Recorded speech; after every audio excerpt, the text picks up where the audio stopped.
We are chilling.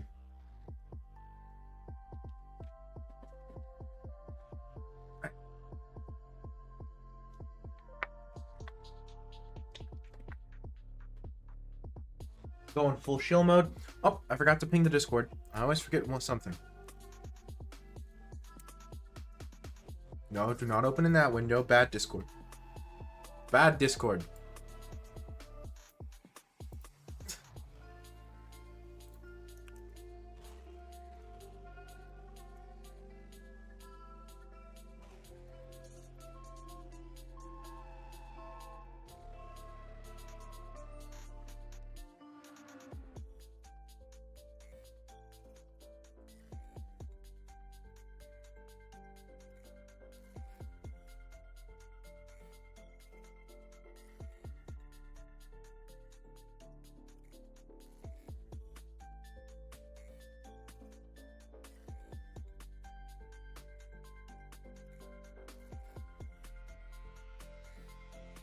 Yes, and I only did college in Europe. So it doesn't quite. Hey, we got first. Excellent. Compare directly. Okay. Perfect. How are you this fine? What would it be? This fine. Evening. Evening's the word. You're applying for a job or something? No. I was responding to a message on Discord that I forgot to respond to. Which is so much more me than, like, applying for a job interview. Because, like, come on, admit it. Like, what are we doing here?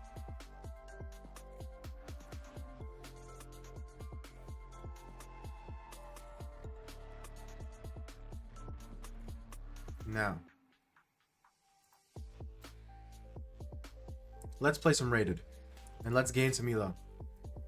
Wait, 2097. When did I drop below 2100? It wasn't last stream. Hey, what? Did I drop below 2100 last stream? What happened?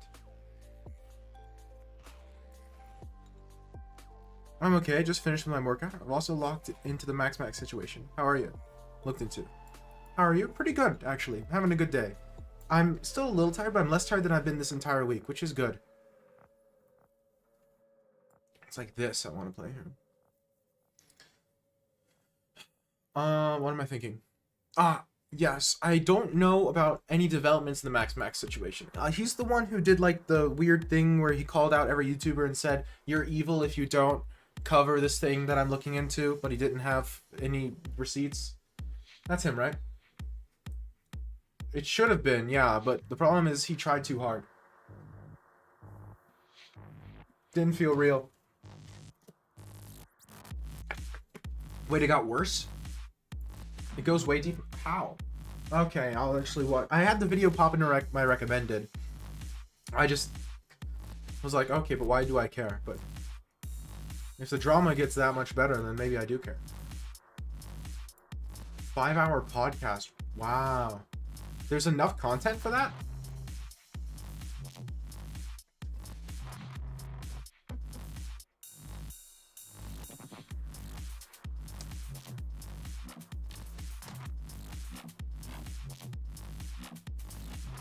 You know what I want to do really bad? I want to do something goofy like this. And after he takes, go like rook b1. But the problem is then he takes knight. This might be a bad move, but I like going here then here so that I can play rook fb.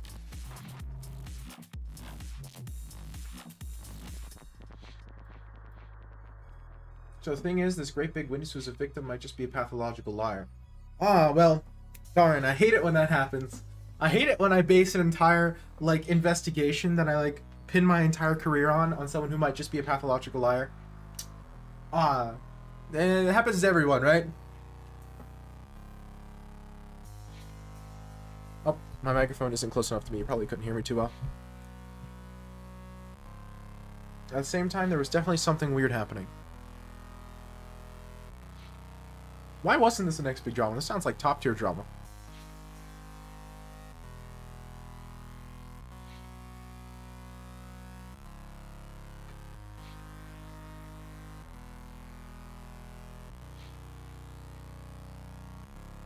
Oh, I almost forgot to make sure my streaming computer stays on.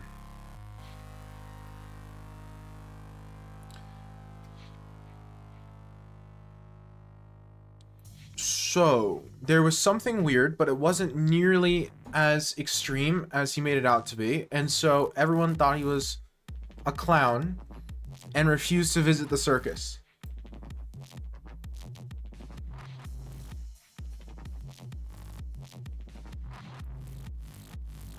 I don't care about this. My dark square bishop is terrible anyway. If he takes, I can take with both queen and pawn. Not sure which one, actually.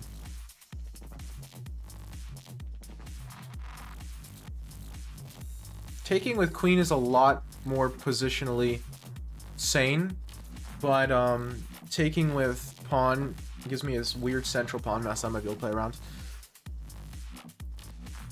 I'll play take with queen, because it also does this and this. I like it.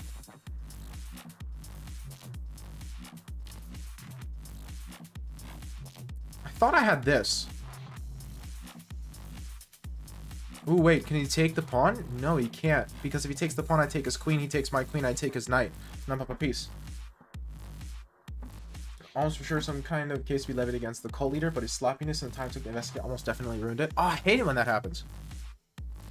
It really is very frustrating, because it's like you make it worse for the actual victims, you know?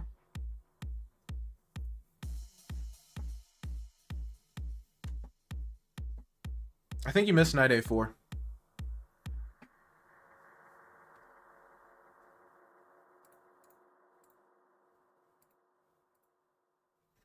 Because there were some DMs and circumstantial evidence that does line up with the narrative. Right.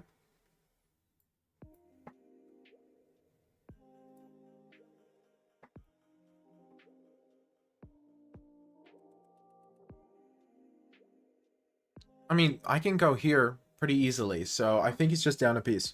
If he takes my rook, I could take his rook. Yeah, I don't think... Because you can't trap my knight, right? Hello, Micah. The narrative.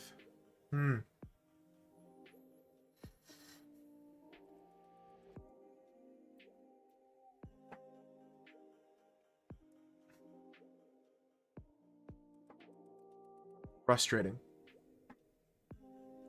But his main victim, who's also his childhood friend, most likely lied about most of the stuff. His other victim is apparently a liar, according to her mother. That's hard, though. That's actually a really difficult situation, regardless of what the actual truth of the situation is.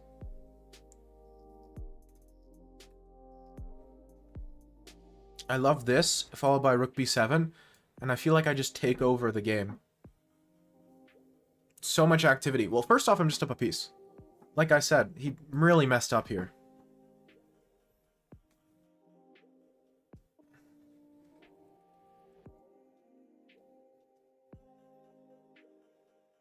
Now, just takes here is really good. I mean, there's so much that's very good in this position. Like, this is such a good move. That's a problem. That's a problem. His position is just a problem.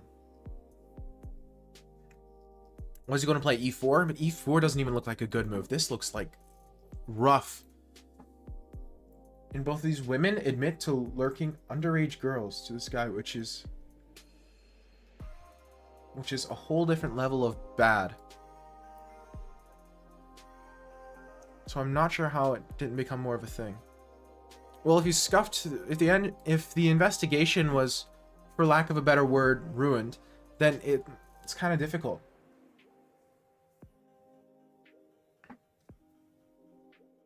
Here, King G2. Don't want to put him on the back rank. Maybe the back rank was better. No, but this pawn blocks it.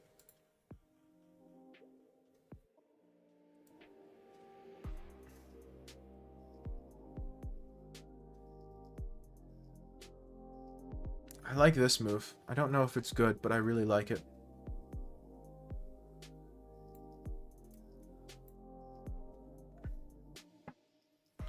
Because I want this queen. Or to at least make him take with rook or something. This just looks terrible for him. I mean, to be fair, it's looked terrible for a while. But this is why I love this A4 line in the King's Indian. It's so difficult to play. Because look, this B pawn has been chilling. Look at that. Because, like, what are you supposed to do here? Like, I can take this. It's a problem.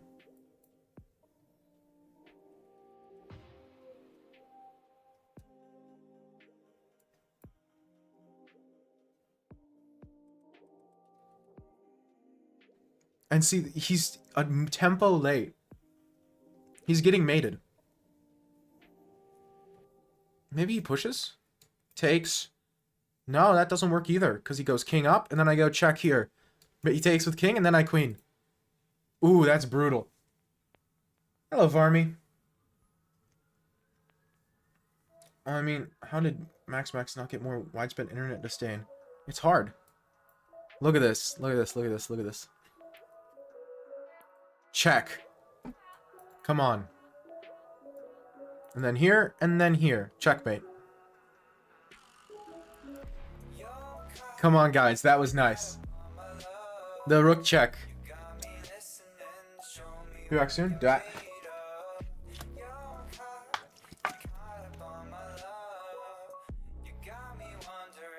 Come on. That was snazzy. Schnazzy. Okay. Yeah, when did I lose? I'm legitimately confused when I lost the Rapid Elo. I don't remember playing Rapid since last stream, and I have it listed here still 2113 from last stream. Did I lose Elo last stream and I'm just hallucinating? Probably. What do I play in this line? Give me a second. I remember, it's E6. It's E6, and this is just a worse version of a different line. Now, he does have, like, E4, which is a unique continuation. I don't take... I think I played Bishop B4 here.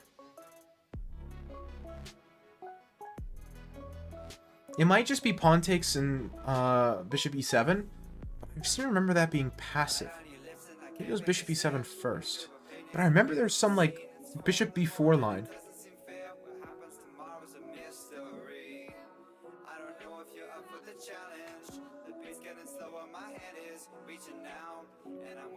Give me a second. I'm trying to remember my exact theory for this position. I have theory, I just don't remember.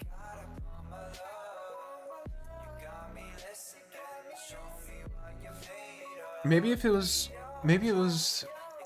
if he takes the knight first, that's when I go Bishop B4 and then castles.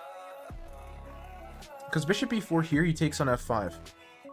Now, I know there's a line where you castle there and you have total compensation for the pawn, but I don't remember if this is that line or not. It looks kind of like it.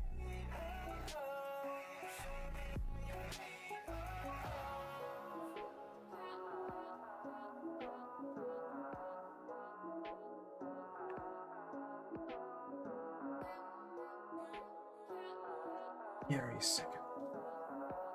Again, pawn takes e4 was good, it was fine, but I seem to remember there was some way to win this, like some way to get an advantage here. Maybe it was just takes in Bishop e7, but that looks so... nothing. It looks like nothing.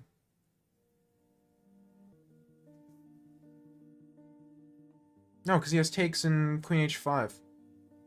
But I guess this is the line where takes in Queen h5 is fine. Give me a second. It just looks... yeah.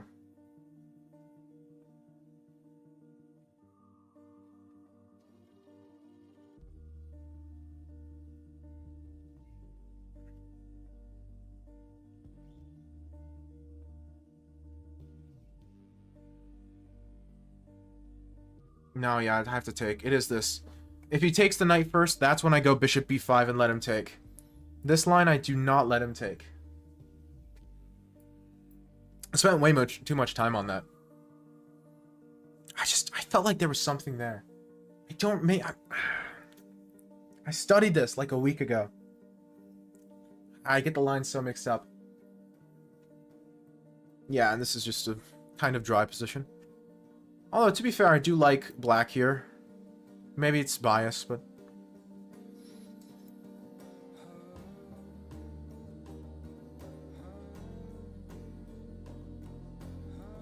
This is nice. Comes with tempo against the pawn.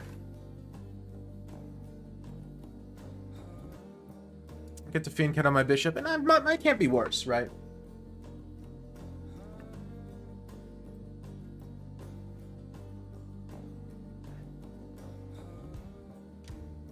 This is one of the lines where I go d5, e5, d5, e5.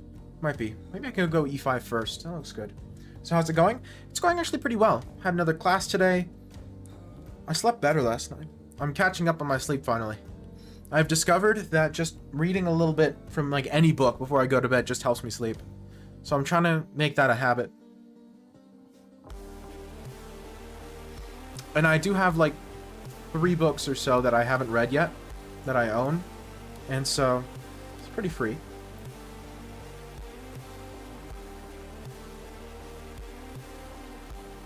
Currently I'm working through How To by Randall Munroe, which is the guy who makes Randall Munroe. Doesn't like it. Which is the guy who makes XKCD.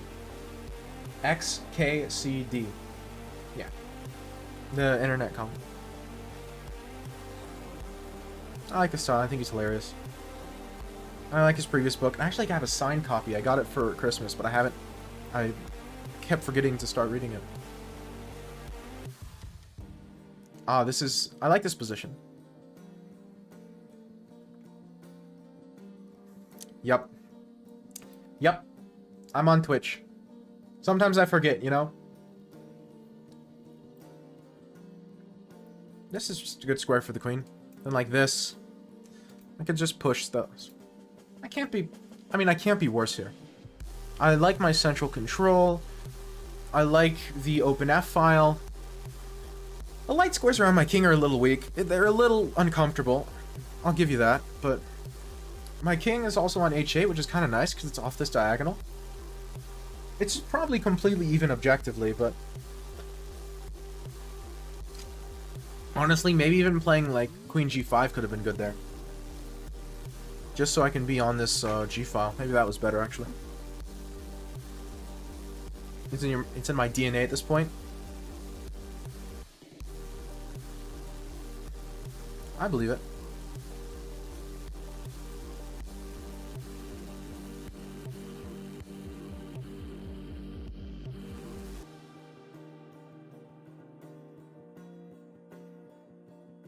If he wants to play rook f3, he can be my guest. Rook g3, I'm not sure is productive.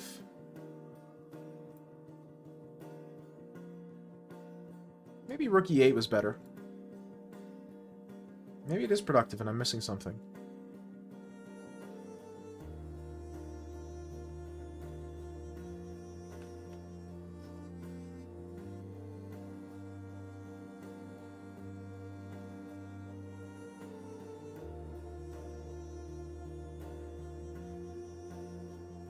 Like queen f4 if he goes rook g6. If he goes bishop g6, then I don't think he's making any progress, and I can go like rook e5, which I actually really like. Rook e5 might just be my next move, assuming he doesn't play rook g5. Sorry, rook g6. Rook g6 attacks my queen.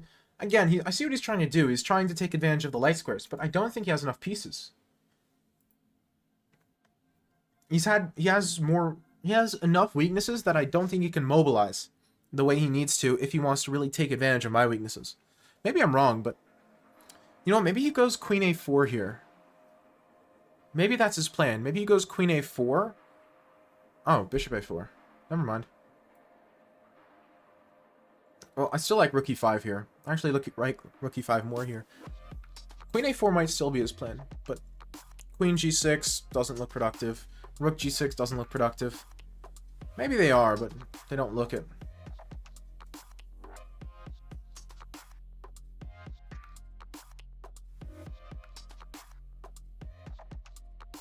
Let's think. I like my central pawn majority and my queenside pawn majority, because both of those are good things in the endgame. However, it is a 4-on-3 versus a... Ah, I have to play rook f5, don't I? And that just trades into an endgame. Lame. I can play queen e7, though.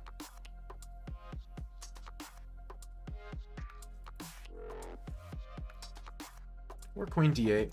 Queen e7 just looks slightly better. I don't really want to trade queens here. I like my activity. And so I think trading queens would help him deal with his lack of activity. So I'd rather keep the queens on the board. The problem is this bishop controls e8, which is very annoying because it means if I ever move my rook, I have to worry about this and then rook e8. Right? So there's a lot of motifs that are...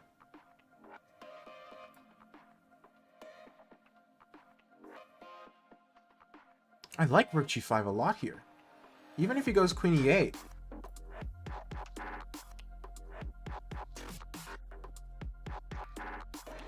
Like, queen e8 I take, and then I play d4. And I've got a tempo on the pawn. So I can mess up his structure. No, I like this. Because he has to go, like, g3 or something. I don't think he thought queen g6 through. It looks like a good move, but I don't think it actually is a good move. And even, like, rook e1 doesn't work, because I just take his queen. And after this, I take it, and I'm up a rook. Yeah, I don't think he thought this through.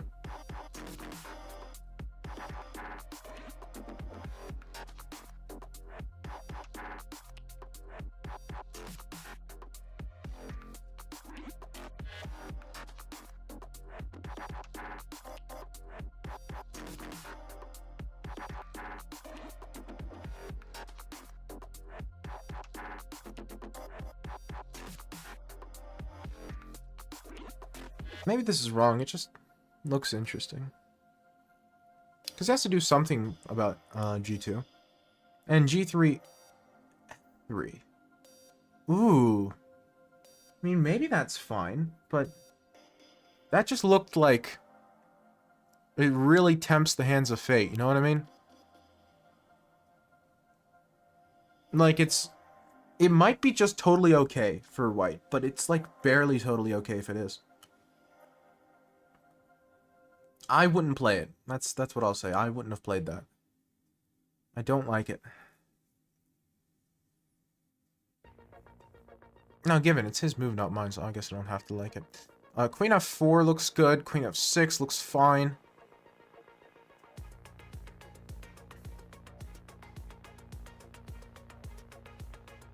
Queen f4, he might have rook e1. I think he does.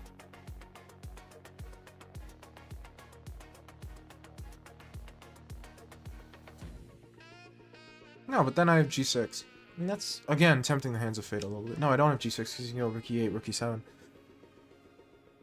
So I'd have to go queen f6, is what I'm thinking. And if I take the pawn, he takes with... I don't know what he takes with. I have to play something, though. Time is becoming a factor. Curious. I'm going to take the pawn first, see what he does.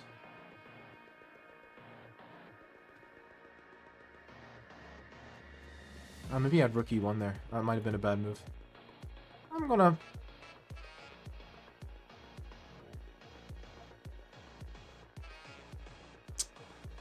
I'll play queen f6. If he goes rook e1, I'll go rook e5. And I'll just go into the endgame, because I think my pawns all being on dark squares, and his fractured pawn structure, and my queenside pawn majority all give me a slight advantage in every endgame. Every endgame that's achievable with the current pieces on the board, I think I have a slight advantage. Now, whether or not that advantage is meaningful is something I don't know.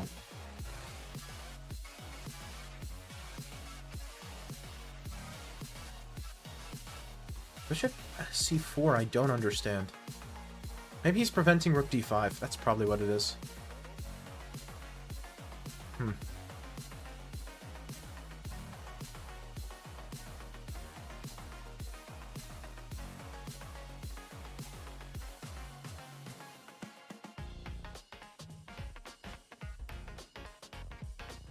I'm going to play bishop c6, just so that I can prevent rook e8.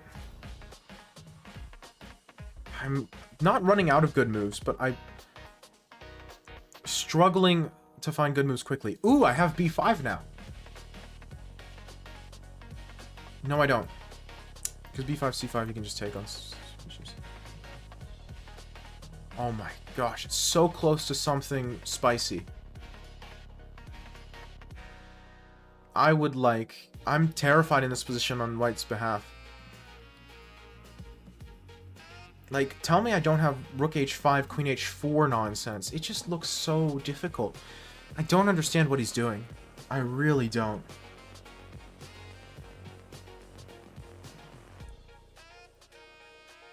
And I guarded both the squares on the 8th rank that he can get me on. Maybe it goes rook d8, but rook d8 looks so close to death. I mean, it's not quite, but it's close.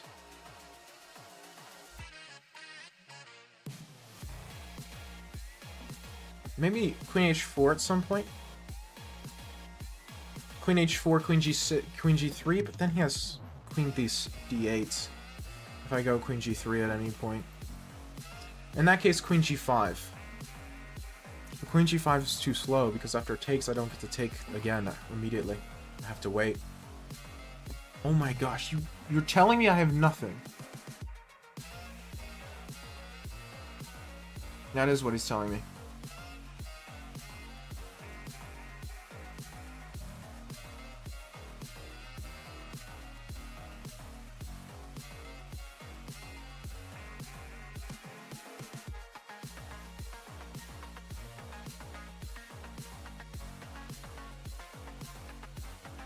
I'll go rook e5. If he plays queen d8, I'll take, and after rook takes, I'll go king h7, and if he checks, then g6.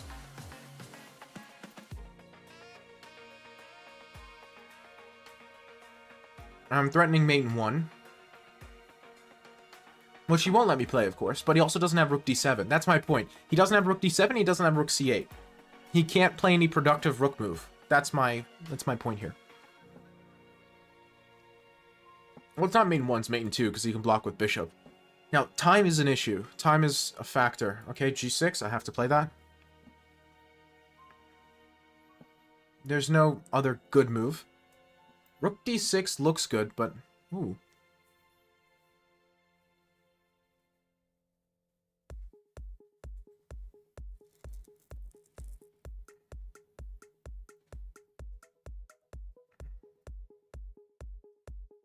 He has bishop takes, then rook d7, rook d6.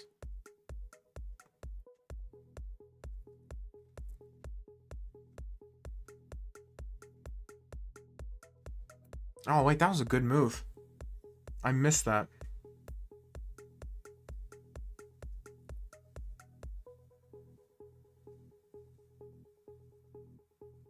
Bishop endgame, let's go. Hello, Sliffer. How are you doing? Good play after this match? Exclam join and you'll be second in line. Now, what I normally do is I play rated games until I lose, which we'll see how long that takes today.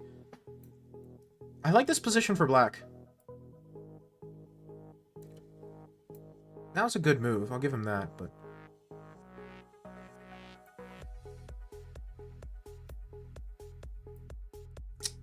Yeah, I should have played bishop e8, bishop e7 for f7 first. Just to... King g7 was a mistake.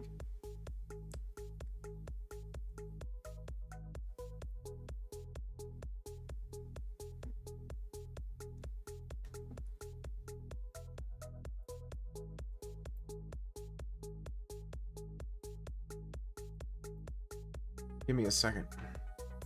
I've messed this up badly. But okay. I might be able to, like, recover. This is my plan. Now I can push c4, and that looks pretty good to me. Because g5 never is a move.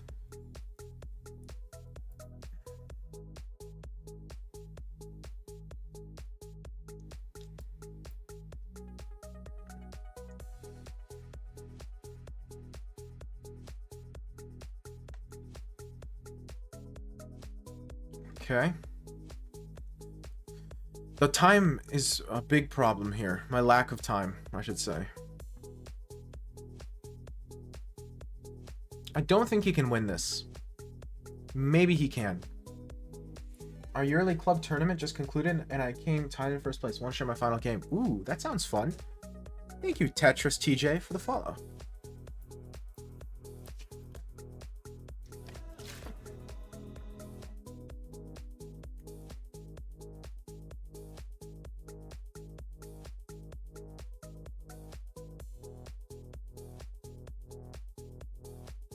This looks like a draw.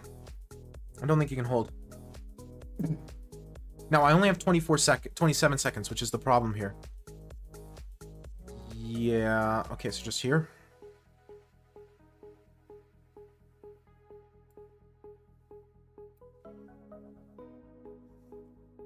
I'm playing too slow.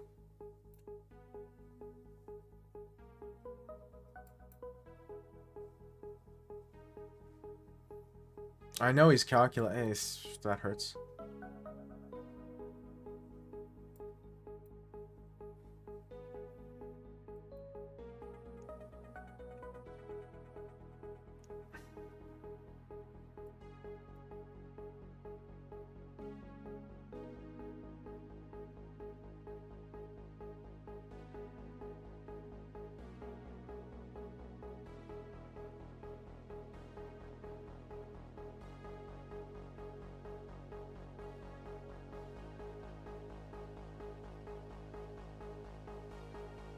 I'm losing. I messed this up terribly.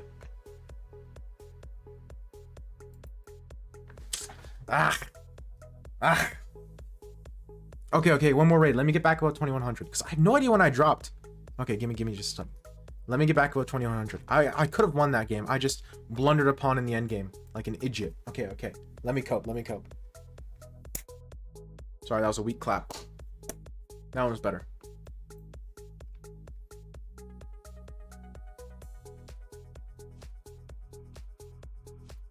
Take it.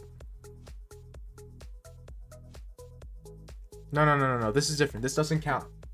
This is different, Rexport.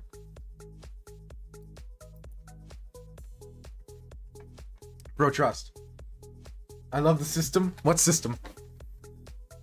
Hey, what's up, Jay?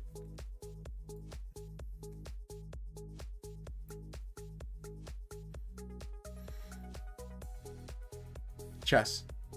Chess is good. I agree. You know what? Hard agree. How do you change it? How do you change what?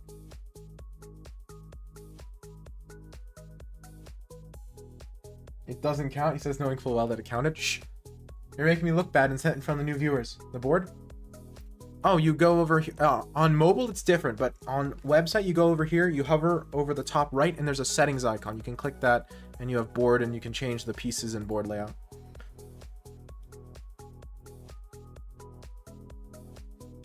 Me making you look bad? Never. Shh. Oh, thanks. No problem. Changing the chessboard layout is very important. I would say it's like as important as the actual moves. It's like very close, right? You know, it's neither here nor there which one's more important.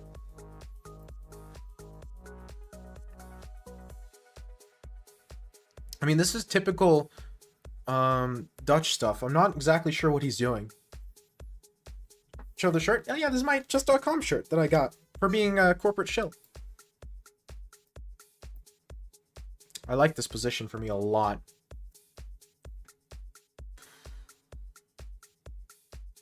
I like this position a lot. Like, so, I feel like there's something here. Cool shirt. Thank you.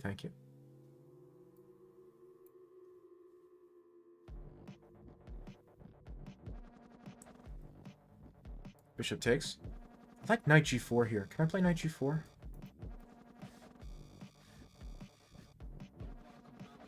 I like this move a lot. That looks like a problem. And you can play passively, but that looks terrible. Well, actually, you can't play this. You lose a bishop. And if you take my knight, my plan was to take your bishop. If my online board is in completely green or purple, I can't concentrate. Exactly, I'm telling you. If you play a bad move, you can recover. But if you set your chessboard to a bad layout, there's no recovery. It's over. The play session is done.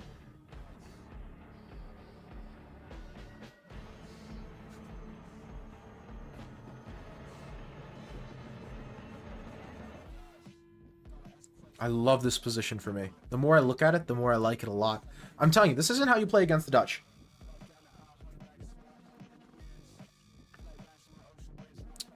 Hold on a second, what do I take? Part of me wants to just play this and just be a savage.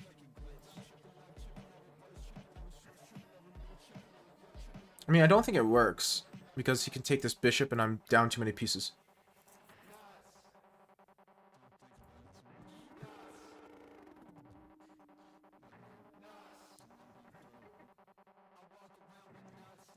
I'm going to take the bishop first.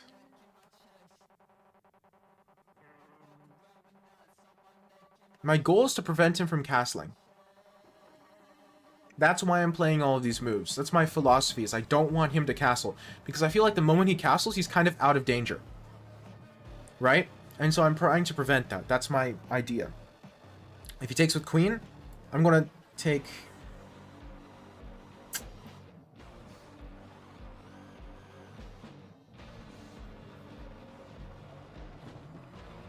Give me just a second. Do I take this with knight? Then he can retreat, though. That's the problem. And then I can retreat here again. And it looks like you lose the knight anyway. But then you can count. Don't know how I feel about this. You know what? I'm going to take here. I think that pawn is staying there for a while. Unless he plays something like e4, which I don't think is a good move. And yes, he can castle here, but I think taking this and I'm just up a pawn, play like f4.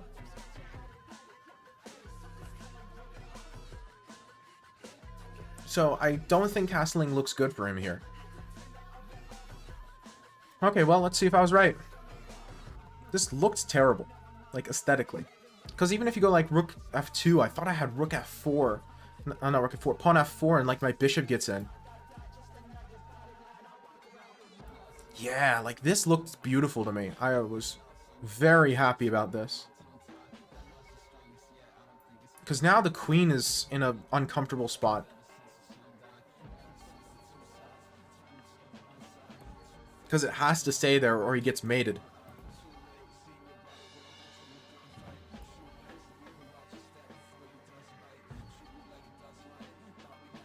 Like here, and then maybe a rook comes to d8 or e8 or something.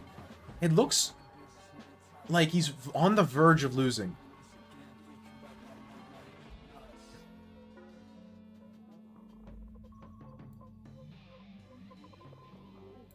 Ah, maybe that was a bad move.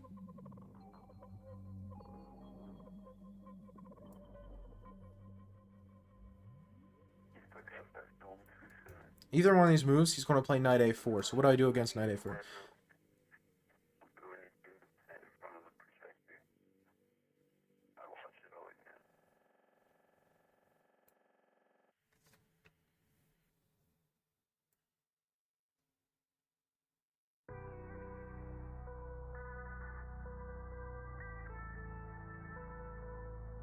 Here. Knight a4 is met by queen g5.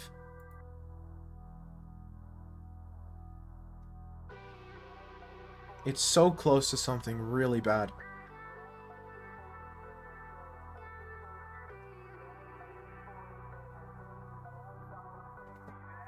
Maybe he has check? I thought just... Oh, I can't play king h8.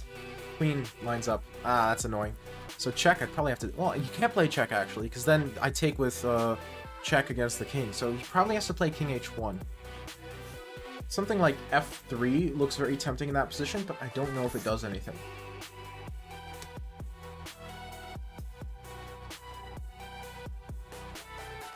My intention was here.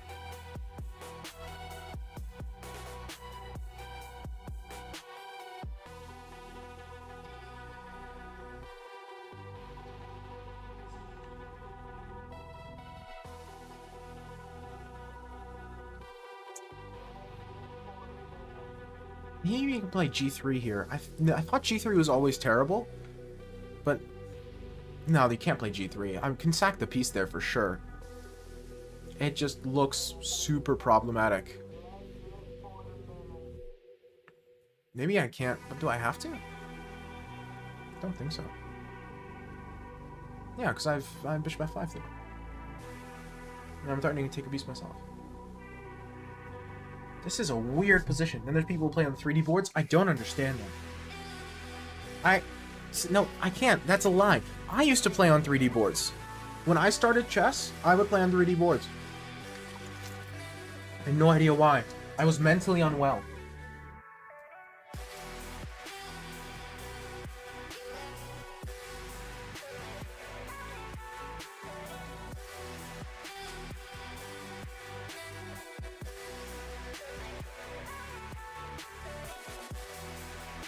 Guys that just came back from rook down.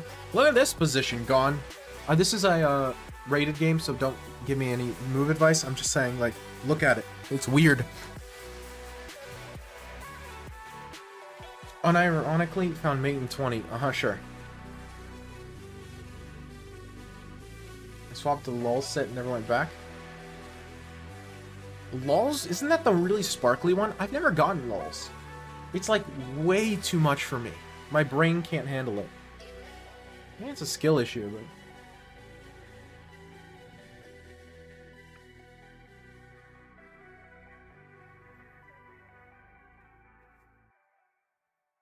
Was this a Dutch? Yeah, it was a really weird Dutch. I have no idea what my opponent did. I have no idea what I did. I have no idea what happened. This position's like... This whole game's like a blur. Because it was such an extremely strange game of chess. Am I threatening queen d4? I might be threatening queen d4 now that I think about it. Queen d4, and he might have rook d1. No, he doesn't, because I can take his knight. So maybe he plays rook c... Really? No, I really like queen d4. Oh no, maybe I have queen g5. Queen g5 looks great.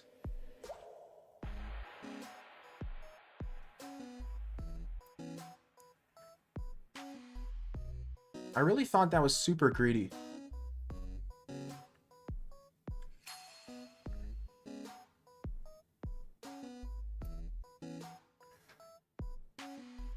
I mean, here, does this bishop just get trapped?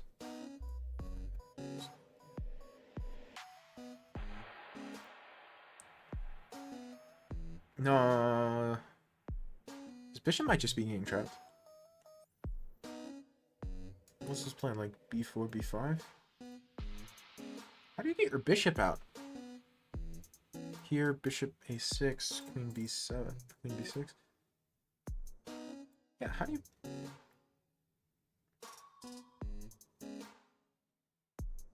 Maybe his plan is...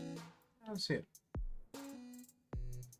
Ah, the shaded marble. No, I know what you're talking about. It's like the purple marble. Also never realized that the Greek gift works even if they played f6. If you played h4. Sometimes. It depends. If you still have a rook on h1, maybe. Like if before you've castled, success may vary. That's what I'm saying.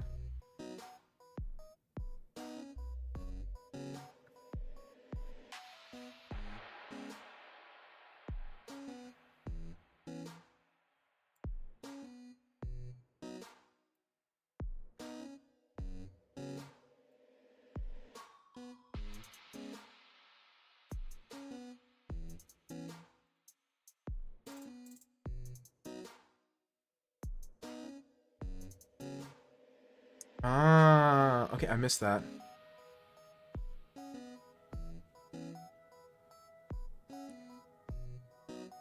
I missed that.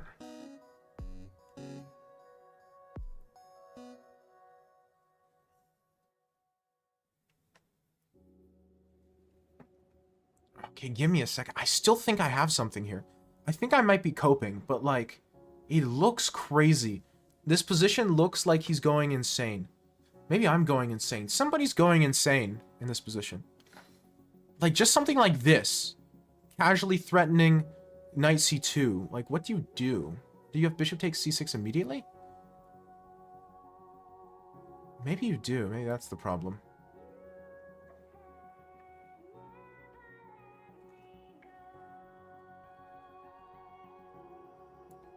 Do I have, like, this?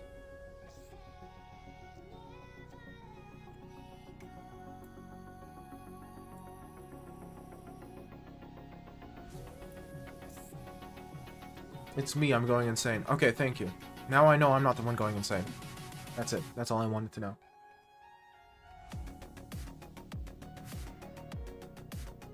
Because like bishop a6, I have queen takes b3 and I'm a tempoing the knight. It looks really difficult to play. I wouldn't want to be playing white here.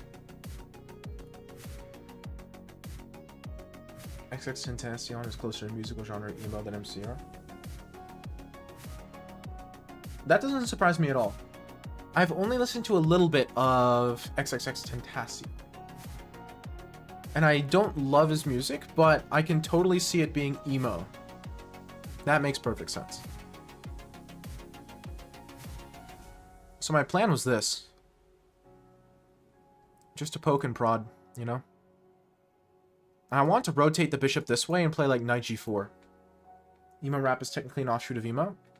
Yeah, that sounds about right.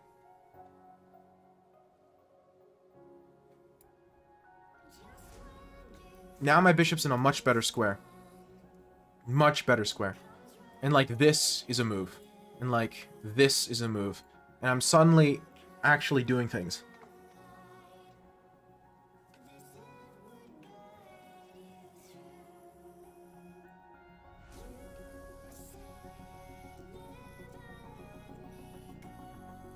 Give me a second. I'm not saying that. It's only one word, so I. That's why I have the one word rule, is so I can like veto anything that's a little bit of a spicy meatball, if you know what I mean.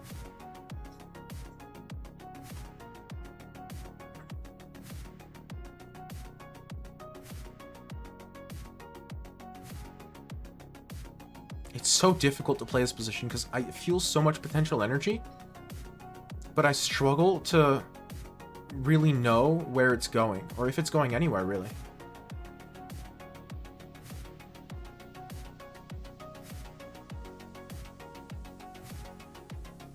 I can't play anything that allows bishop c4. I want to play this.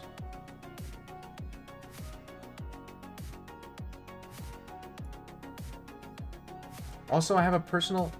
Well, MCR is more alternate rock band with emo aesthetics. No, that makes perfect sense to me. That makes perfect sense to me. My Chemical Romance, like you said, is like not barely emo, but it's not quite fully emo. And that totally makes sense. Now, I'm not the biggest like My Chemical Romance guy, so I don't think that's as shocking to me as it would be to someone who's more into My Chemical Romance.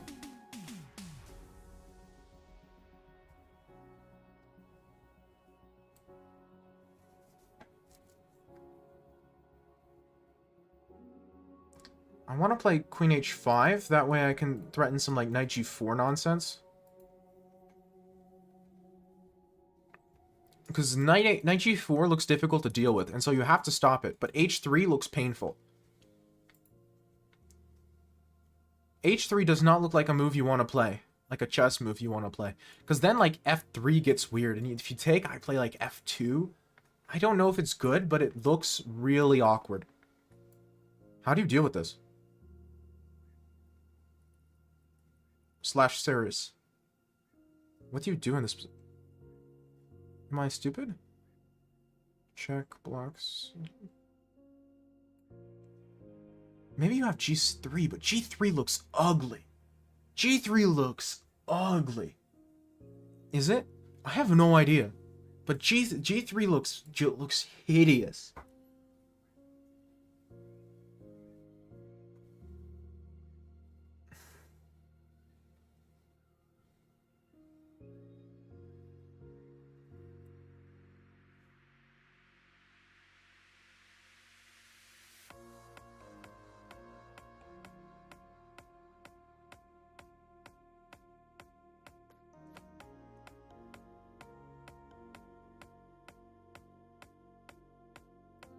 This. I couldn't decide between this and this. King G7 to go to H6. If this was the correct move, I'm going to be a little bit mad. What's wrong with Knight D1 fork before? I didn't see it.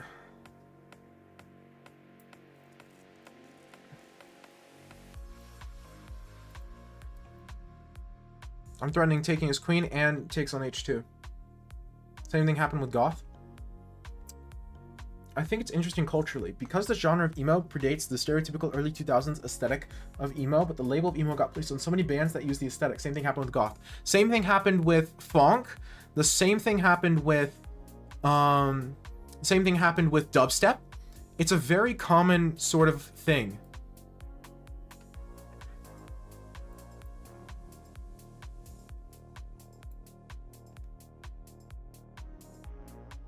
I think this is checkmate. Okay, I'll start. Void, I'm not saying good things about you. I summoned you, but I'm talking about the dubstep you like in a negative light. So you might wanna like close your ears. It's fascinating how that happens. It happened with funk. It happened with funk because drift funk took over the main genre of funk itself.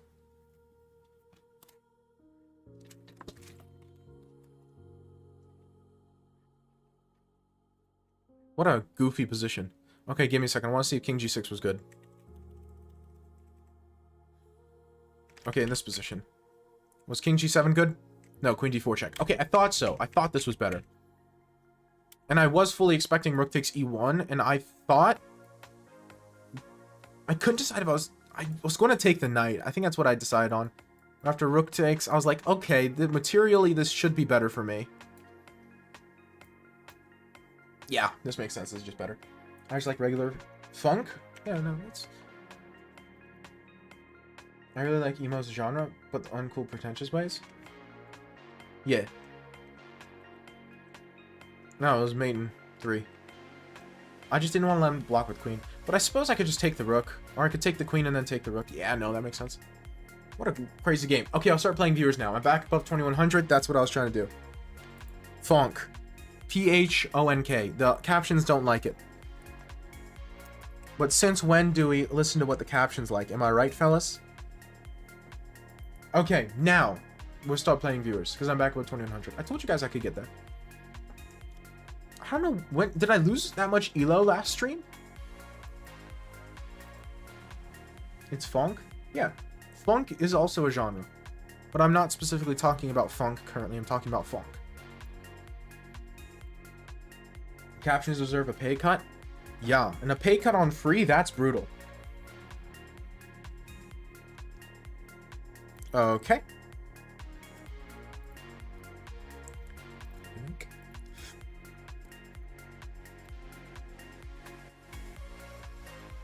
I'm in the same boat, Rexport. I like dubstep, but in the uncool, pretentious way as well. So, like, can I say I like dubstep? Not really, if I say that publicly. I get sent, like, older Skrillex songs or something. Bro had it ready in the clipboard? Yeah. He was waiting. I respect it. Okay, let's game review this sucker.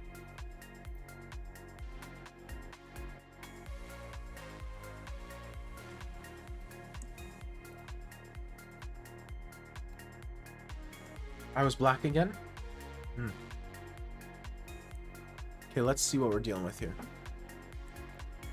Okay. So far, so good. Okay, he gave you a pawn. We take those. When I say emo, people think, My Chemical Romance and Blink-182. Brother, I'm less cool than that. I like Marietta and American football. Yeah. And when I say dubstep, people think like Skrillex and... Which I like some Skrillex, but not... I like only like 2 songs. And neither one of them are his most famous songs. And like, who else makes dubstep? Oh, like Eliminate. And I'm trying to think of other artists I know off the top of my head. I don't listen to much dubstep. People listening to it did. I disagree with that. I don't like Eliminate at all. That's not the dubstep I like. That's the bro step. Which I'm not saying is worse music. It is. But, captions snitching. Anyway. But I just don't care for it. I like the old school dubstep. You know? Untrue. Oh, such a good album. Okay, hold on a second. I'm not paying attention to the game. Free pawn. Double his pawns. Knight c6. Completely reasonable. Bishop d7. completely reasonable. I like castles long. G6. Okay, let's think. What's wrong with G6? Takes, knight e5. So, Wilhelm Steinitz, the first world chess champion and chess mad scientist. Hi, have you read Shakespeare? I've read some Shakespeare. So, Wilhelm Steinitz, chess mad scientist and first world chess champion, had this theory, right? He said, okay, I want to beat knights. How do you beat knights? You beat knights by giving them no squares to enter the position. If they don't have a way to get into the position, they're just going to be bad. With that in mind, a move like f6 might not be as insane as it looks. Sonnet 18. I get them mixed up. I've read that one for sure, but I don't remember which one it is. Summer's Day, yeah, nope. Sonnet 18 I found Sonnet 18 interesting because it has that kind of double layer where it's almost a parody of the classical romantic sonnet. You beat knight with a stick, exactly. I saw Fong. People think Earth, Wind & Fire, which is okay, great music. No, I listen to in my car. Fair enough. Fong is great driving music. Al, how do you know when it's time to restrict them rather than develop? That's a good question. So, in this position, the last piece you need to develop is your bishop. You bringing it out either direction will be good. So, in this position, you're going to play f6 followed by e5, which allows you to develop your bishop and stops the knight at the same time. That's the thing, it's a 2-for-1. The knight aiming for f7 is super annoying. But here, he can't develop the knight anymore. The knight doesn't have a good square. And you're going to play e5 and then like probably bishop c5, maybe bishop d6 if you have to.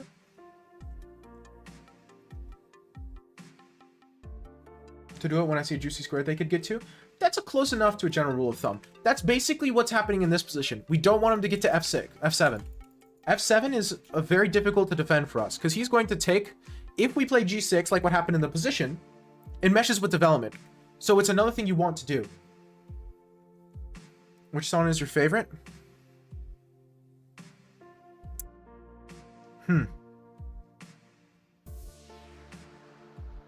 I like the one where, okay, it's going to sound terrible, but you're ugly, but I love you anyway, because my love is more real because you're ugly. Your hair's like wires. You know that one? That one I like a lot. Again, it's been a long time since I've read Shakespearean sonnets, a lot of them. So like doing this allows for bishop takes, knight e5, I'm pretty sure. Yeah, that's what it was. I think that's what it is. Yeah, bishop takes, right? Oh no, knight g5, pardon me. Knight g5, immediately going for the pawn. And you don't have a good way of defending it. Check. Rook takes, bishop c4. Uncomfortable. Right? Versus playing f6.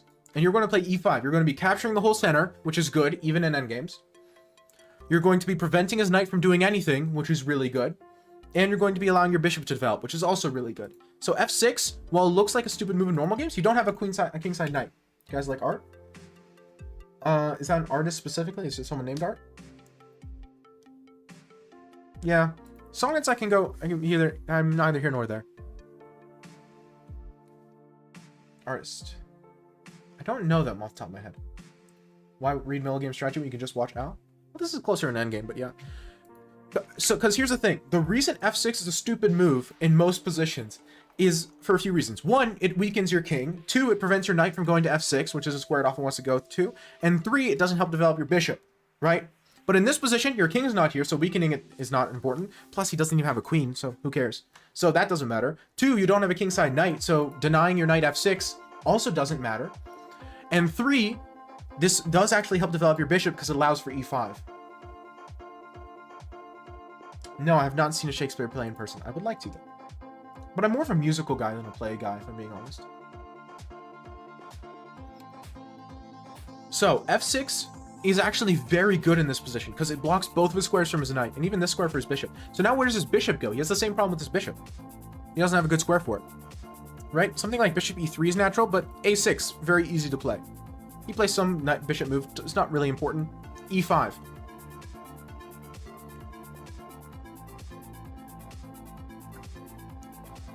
And now you are completely in control of this game. You are in full control. Your opponent not really doing anything meaningful.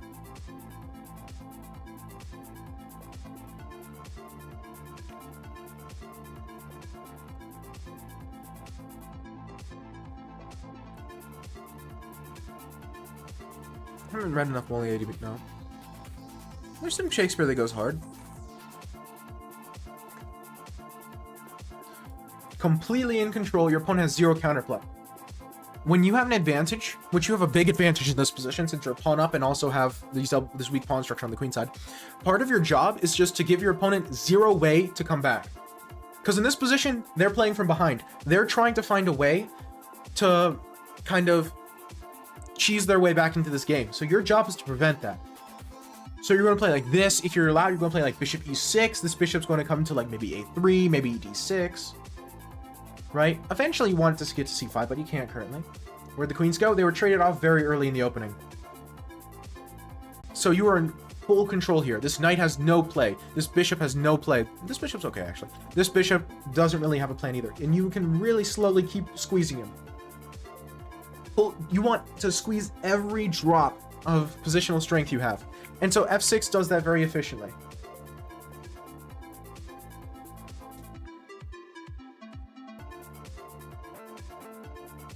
Did you see a song? I'm listening to it now. It goes hard. I kind of like it.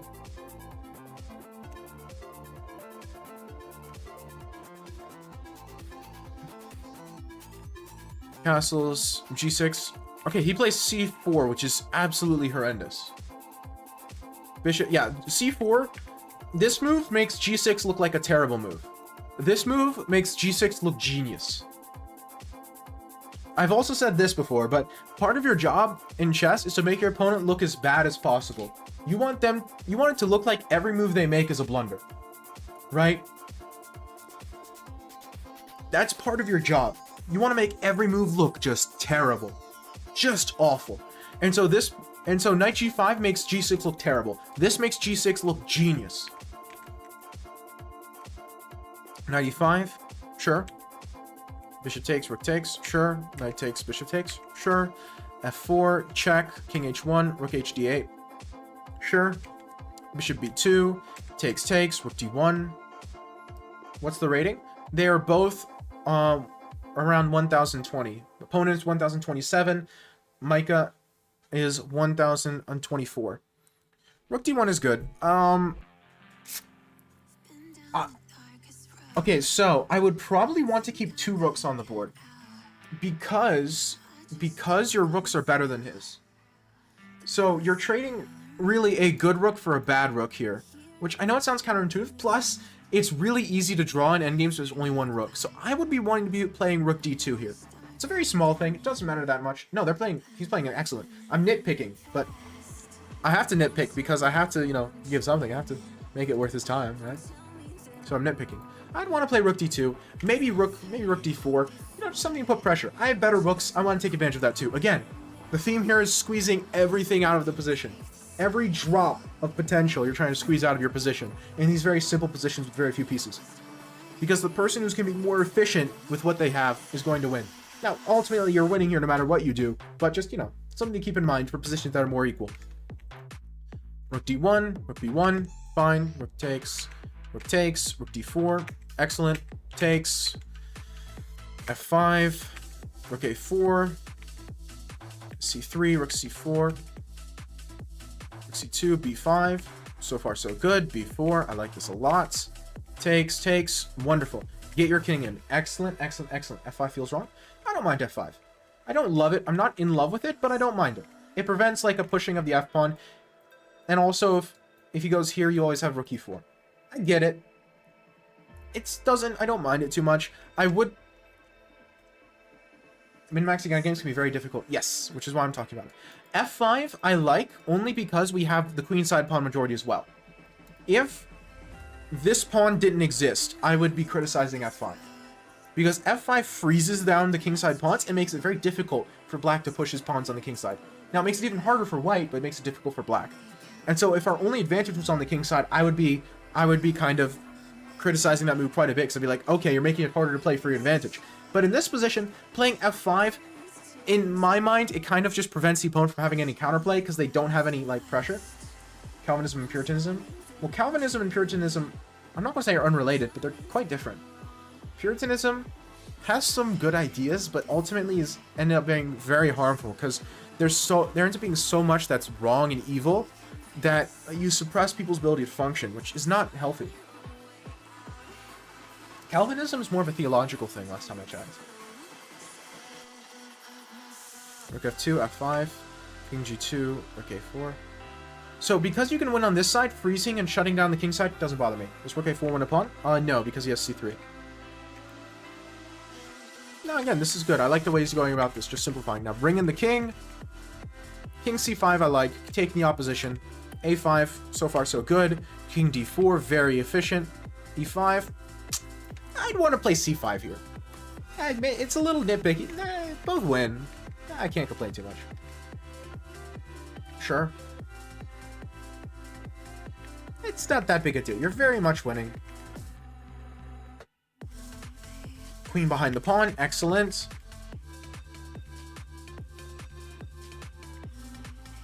Very good. Desire to reform the Church of England from within. Isn't it good for Protestants? Well, what are they reforming it to? Right? Reform is only a good thing if you're making it better, which they probably would have made it somewhat better, but they also had so many problems. A lot of the cultural issues in the States can be traced back to Puritanism. Not all of them. Not even most of them, but a lot of them. And so it's ended up being really harmful for a lot of people. I can't like say, oh, this is a good system, to a system that is objectively and visibly caused harm to so many people. It's just ended up super unhealthy. Again, I get what they were going for, and there were good aspects to it, right? The honesty perspective, the work ethic stuff, I get a lot of it. But I can't, like, put my name behind it as a good system, you know? When there's such a clear thing that's terrible about it. I could say that about the London. Yeah, exactly. No, the London can be great. The London's not like that. The London is very good if you play it actively. If you don't study your theory at all, the London's boring. But if you're really actively getting a feel for the position and really trying to play it well and learning, then you can play London super well. I know a guy, Jeffrey, he's like 2100, 2200, plays London as his main repertoire. It's really good. He does an excellent job, but he plays actively. The games against him are not boring. It's caused harm to so many people. There's a difference there. It's caused harm to so many people when they've misinterpreted it and twisted it. Puritanism caused harm in its base state. The London only causes harm when it's twisted. That's a difference. It's a big difference. You know what? Let me give me a. Okay. You said you tied first within one of your tournaments, and you want to show me one of the games, right? Or Priest on Twitter. Change how Christian does not tell Christian, isn't it? Yeah. But here's the thing.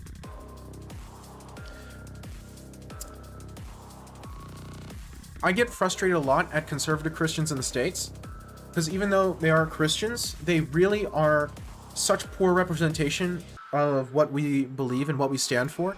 It ends up being ridiculously counterproductive. It makes it hard for me to want to exist publicly as a Christian on the internet and in life in general, because it's like, if that's what Christianity is to people, it's just horrible. It's just horrible. Blub blub. Hello, Colin. Also, Micah, I want to say that was an excellent game. You played extremely well. Most of the things that I was criticizing were very small nitpicks, because in general, you played a very solid game of chess. Very principled moves. It wasn't a bad idea in that game. They were just non-perfect ideas. Yeah, atheists usually attack the conservatives. Well, I mean, they're right to. Like, I can't even say, oh, you're wrong, they didn't do anything, because they're doing terrible things.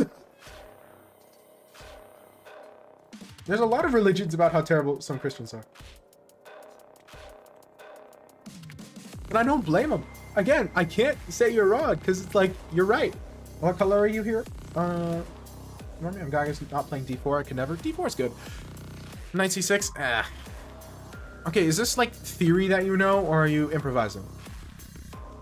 Because if you're improvising, I hate it. If it's theory, then okay, whatever.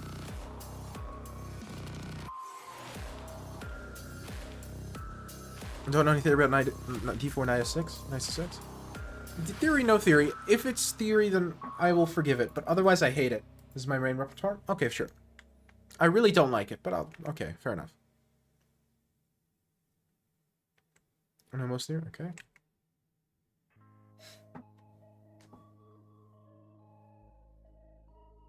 Give me a second. d5? d5 immediately, I suppose, is the point, right? I'm trying to claim this is a weakness. Now, I'm not sure what... I'm not sure what Varmy plays here, but the bishop check makes sense, knight e8 makes sense, even e7. Where do you move the knight?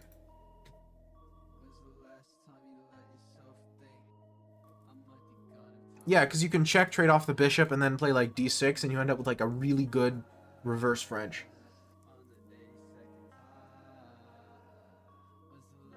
Okay, I'll give you a slower dab. Are you happy now? Lambda? 97, knight g6? Okay, sure. Ever heard about Beowulf? I've heard of Beowulf, yeah. I haven't read it. You happy? Good. Develop with bishop c5 and we chillin'. Bishop c5. I was expecting check trades off the bishop and put your pawns on dark squares. I mean, bishop c5 can't be that bad. I just didn't want to give him a target for his queenside pawn advances. Again, I don't know this opening. I'm just saying what makes sense to me positionally. Positionally, I would want to go check, takes, and then like knight e7, d6.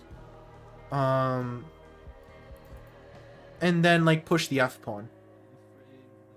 And basically say, I got rid of my bad bishop, and I'm going to take a ton of space on the king side.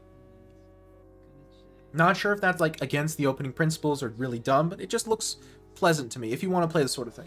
You are giving white a big center, but you know, you can do that in worse openings, right?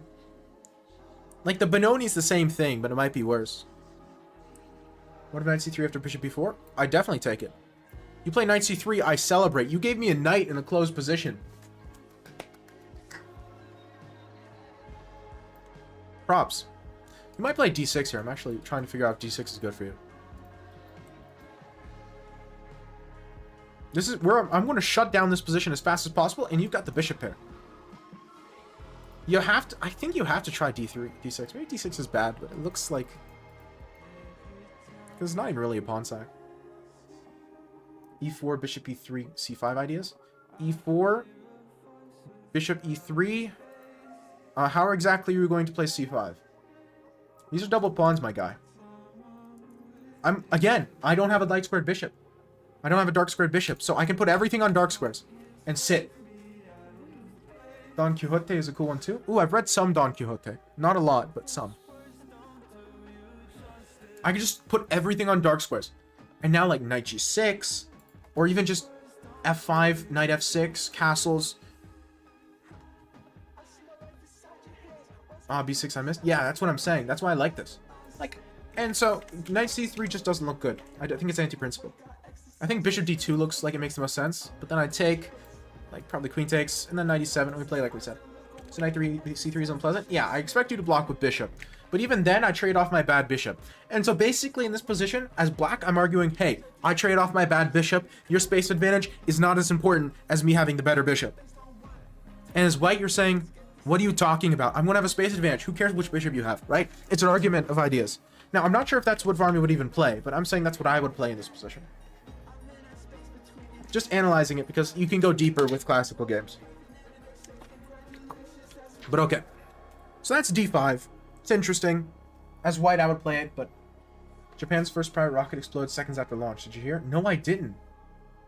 Was it a test launch or was it like an actual launch and people died? Because if it was a test launch, then okay, that's kind of what they're for. This is classic? I don't want to say this is classic. See, now I don't like this move as much. The reason I don't like this move as much is because after d5, now you don't have f5 as quickly. The knight doesn't want to be on f6. I think this knight doesn't belong here until after you push the f-pawn, because you're wasting tempi otherwise. Maybe I'm wrong. I could be wrong there. I've been wrong before, but it doesn't feel right. Classic like classic time control? Yeah, it's classical.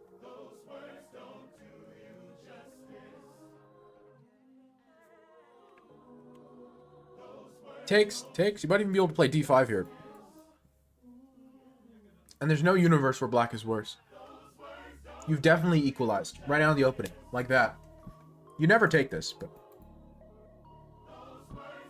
SpaceX uncrewed? Okay, so it was uncrewed.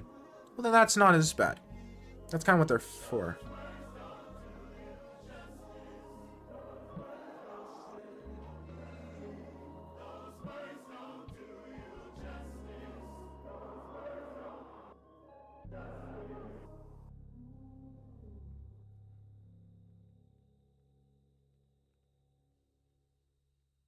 Crazy.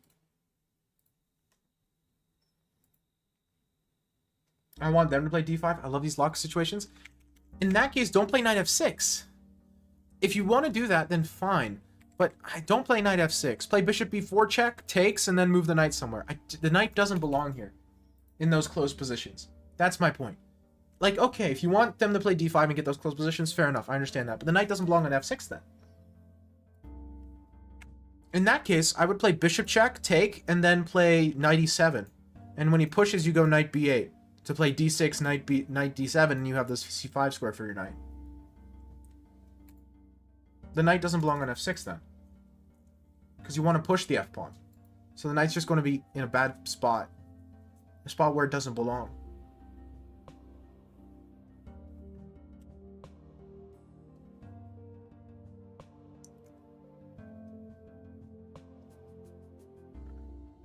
Yeah, I don't agree with it. Maybe I'm wrong, but I don't agree with it. Okay. Whatever. Knight f6. Knight c3. Bishop b4. But see, this is also the problem with trying to hope your opponent plays the idea into positions you like. Because you're going to play bad chess that way. If you're like saying, okay, I have to play this one structure because it's the structure I like, you're going to end up playing bad moves. Because a lot of the times, the position demands something different. This new space race is happening too fast. Is it? Are we sure that the Russians didn't explode 1 billion rockets and just not tell anyone? I'm fairly certain they did. Like, I don't think this is different. These are unmanned, which, to me, is not a big deal. Like, it's expensive, but governments waste money on stuff all the time. That doesn't. Then I'm switching to e5 and e6. I think I'm conflating ideas. And knight f6 is very sensible. Yeah, I think that's different.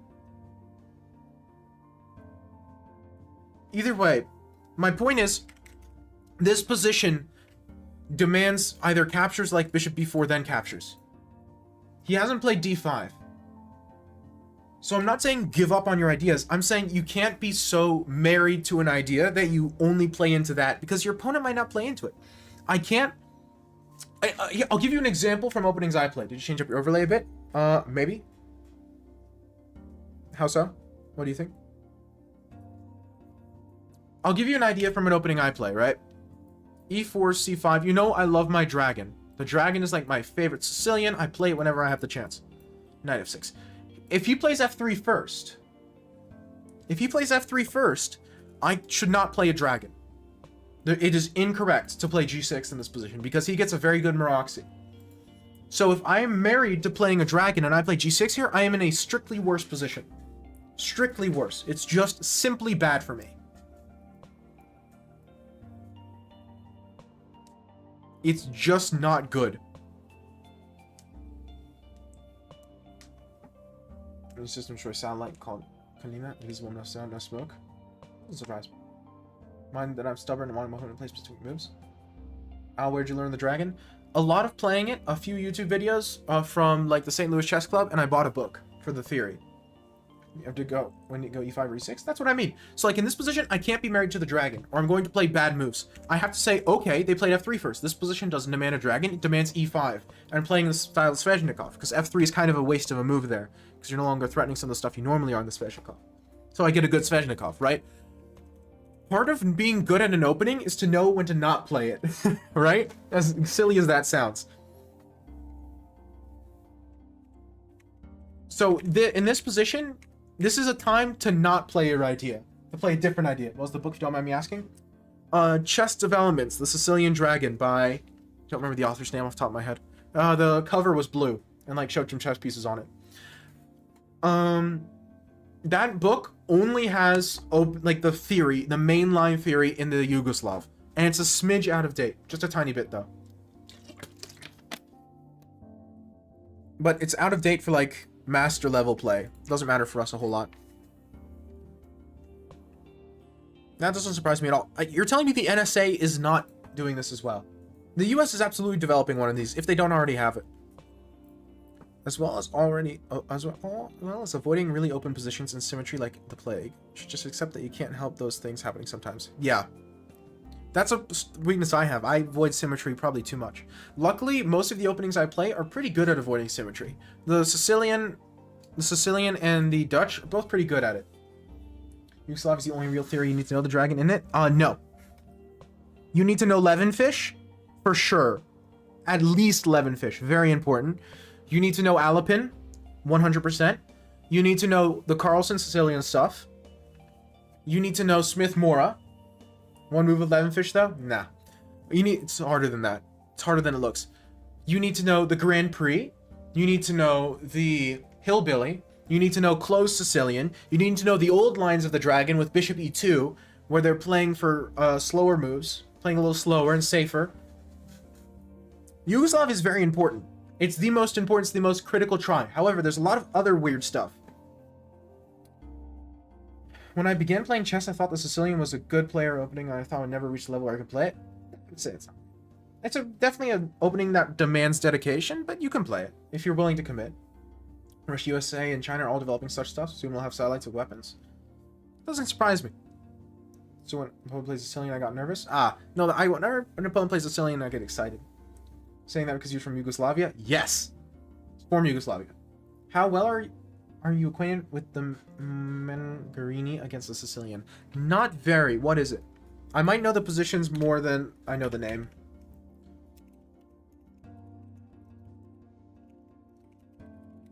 Give me a second. Oh yeah, no, I know. I know. Wait. What is the Mengarini Sicilian? Delayed wing gambit? Oh yeah, it's easy. That you have to know that as well, but that one's very easy. Delayed wing gambit, e5, e4, c5. Is it knight f3 first or without knight f3? That's without knight f3, I think. a3, yeah. No, this is easy. This is very. I love this because this is when the dragon is good. a3 is simply a wasted move in dragon positions. Now playing b4 is a terrible mistake, and so you have to just play knight f3 and then concede. And at that point, you've simply wasted a tempo. This is not a useful move. This is actually an actively bad move, because now you can't play a Yugoslav for fear of me pushing pawns. Like, this is already triple zeros or slightly better for black. And so, the positions that... This is, like, completely hard countered by the positions I love most. So I celebrate when I see a3. I celebrate.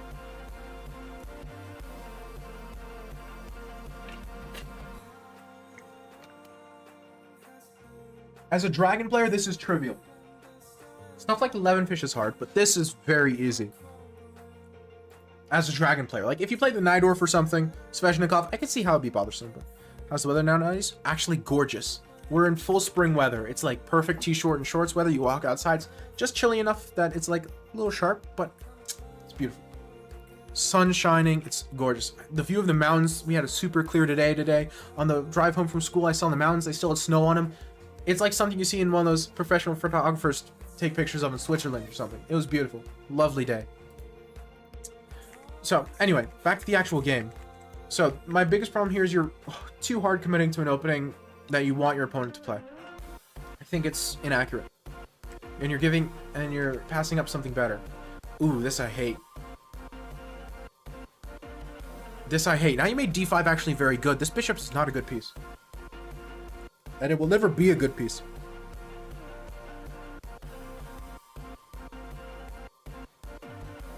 I'm not planning a trip on Sunday, no. But it's just been beautiful weather, and I did a lot of walking, like, yesterday, so I enjoyed that too. I had a chance to spend like 2 hours walking through the city, because I had some stuff to buy, but I didn't know what shop I could get it from, so it was actually pretty darn pleasant. So, as an indie player, I'm disappointed. Yeah, no, this bishop is absolutely horrible. Because, again, you want to put your pawns on dark squares. Right? Your pawns are going on dark squares. And if your pawns are going on dark squares, the dark square bishop is a terrible piece. You should be taking this knight, in my opinion. Maybe I'm wrong. I was to go rook e8, bishop f8, and then re-fianchetto it later. But even on fianchetto, it's not very good. And that's a lot of tempi. How many tempi is that? 1, 2, 3, 4.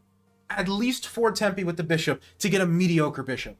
Versus trading it off for a knight with 1 tempo and using the other 3 tempi for something else. That's a lot of tempi for a piece that's not that good. Like, it's not bad in that case, but that's a lot of tempi. I don't think it's worth it. When you could just trade off for a knight in a position that's most likely going to end up being closed.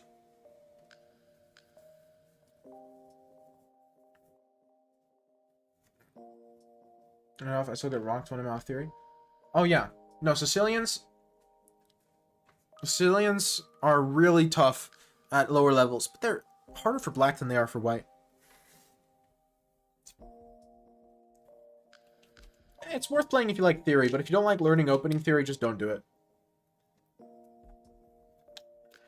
I completely agree. I think it's my bird knowledge coming to harm me. There, I never want to take the knight when it's reinforced. Yeah, but the bird's different. The bird is a different beast, right? Not opting for cycling? Nah, I'm not a huge cyclist. I liked it when I started playing it. Sicilian's great. Okay, castles, sure. And then, again, I disagree with this move on a spiritual level. Again, you know, it's like almost chess schizophrenia when you're like seeing positions that don't exist.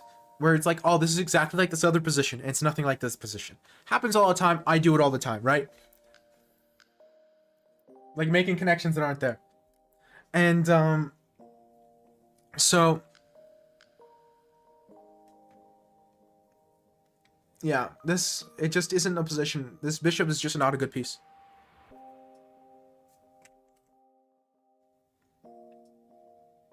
I never really considered, 95. When? 94? 94 is not terrible. I actually don't mind 94 at all. Because the problem in this position is almost in any situation, you're going to end up with less space. So, trading off pieces when you're going to end up with less space, principally, makes sense. D5 is also probably good. I would play D5 before 94. He can't, like, you take to a knight. This is... I think D5 is better. Because again, the pawn on D6 is strictly worse, because you want space, right? And this takes space very aggressively, and you have time for it. Then you can, like, take on C4, take on D4, and end up with your opponent having an isolated queen pawn. Could be nice. Could be nice. And it's pretty easy for you to over-defend the square in front of it. You play, like, C6. I like D5 a lot. I would prefer to play black after D5, even. Because, like, if he goes A3 in the same way you would before, takes, like, takes. I guess he could play D5 here, but I don't think D5's productive. Takes. Well, first off, takes just loses a pawn. So I guess he has to play D5. D5, 95, like bishop F4. Queen E7. Queen D2. Oh no, you have knight D3 check. That's funny. Yeah, you're threatening knight D3 check. That's pretty funny, actually. I like that. It just looks like a good position for black. I like this a lot. Some reverse French? Yeah, but a bad reversed French. Like, bad for white. This just looks very pleasant. Because he doesn't really want to take yet. He ends up just down a pawn. Now, he does have some initiative for it. He has some sort of compensation. Not enough. It just looks good for black.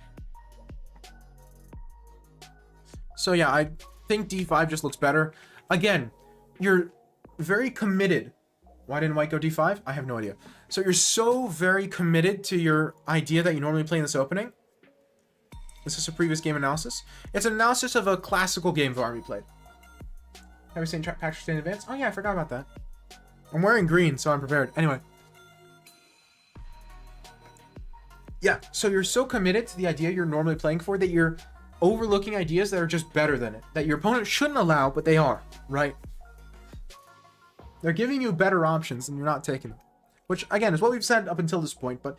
And that's not as bad in Rapid and Blitz, but it's a sin in Classical. Because in Classical, you so infrequently get to play moves that are just really good and get out of trouble this early as Black. Like, equalize the position this early as Black in Classical? Crazy. Crazy.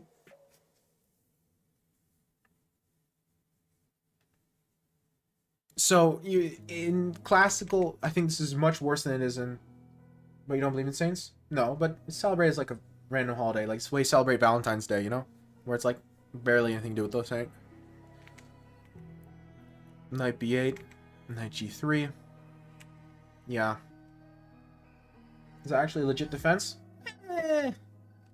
It's neither here nor there. I wouldn't recommend it, but if you play, you can catch people off guard, and it's not like terrible. It's just slightly not recommended. Secularization of holidays? Exactly. The same way atheists celebrate Christmas, you know what I mean? Although Christmas was originally a pagan holiday, if my memory serves.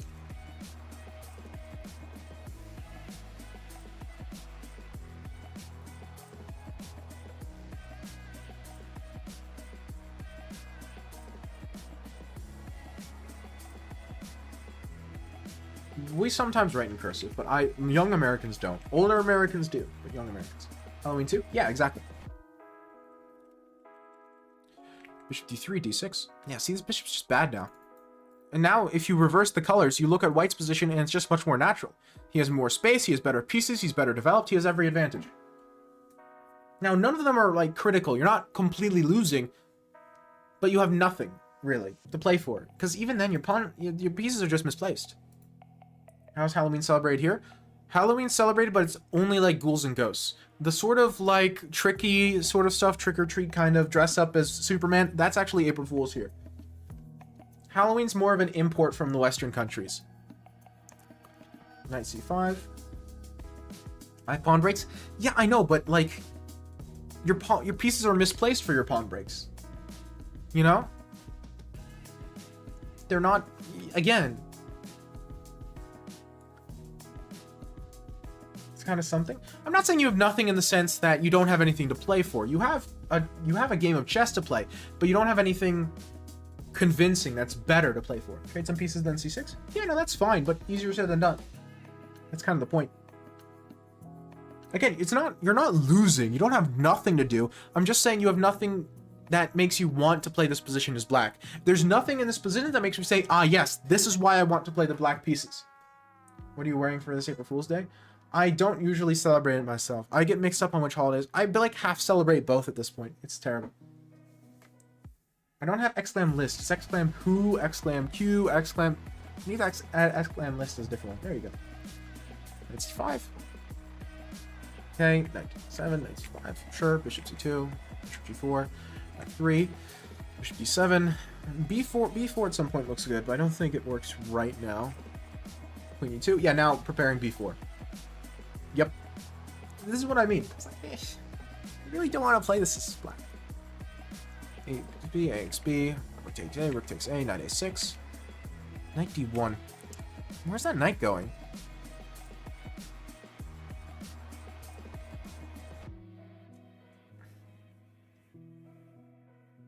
I'd rather move it to e4. I know allowing trades is typically bad, but this knight ends up pretty nice.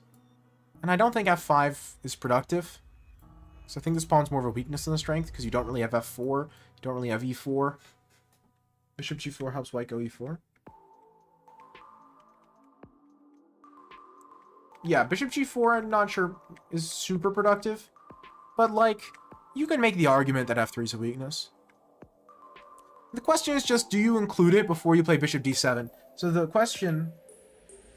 Oh yeah. Here we go. This is classical. So the question is just, do you want to include this before you go bishop d7? There's an argument in both directions. I'm not offended by it. Because even if he goes e4, then like, okay, his bishop just ends up really bad and he doesn't have like this sort of thing anymore. This queen gets locked in. Like, I can see the argument. It doesn't... I can see it. And this knight's a little weaker because if you take, he has to take with h now, which he might not want to when the h pawn is weak. Like, there's arguments. There are legitimately good arguments for why including it before bishop d7 is good. And especially playing it in classical, where you have time to really think through the ramifications, I'm not at all offended by that move. I'm not sure if it's best to do that, because I'd really have to think about it, and the computer would need a lot more time to think about it first. But it's not, like, clearly terrible. That's what I mean. The open diagonal, there's legitimate reasons why it's better to play bishop g4. Bishop d7, queen e2, queen c8, there you get 4, takes. Is overthinking in classical a problem? It can be. It depends on the position, really. If the position has a very obvious solution, then you can be very prone, at least I'm very prone, to like thinking, oh no, the obvious solution can't be good, because they wouldn't have let me play it. And so then I overthink it and play something stupid when I could just play the obvious solution and get a perfectly good position. Happens to me all the time. Or I like see a move and I'm like, oh, that move looks so wonderful, and then I talk myself out of it because I like see a ghost or something. This is interesting. I like this guy's voice. Tend to underthink. It's an equally big problem. Yeah, you know, each person has different problems. Knight d1, c6. So far, so good. Again, I disagree with the way you played this opening, but the way you played the resulting middle game, I quite like.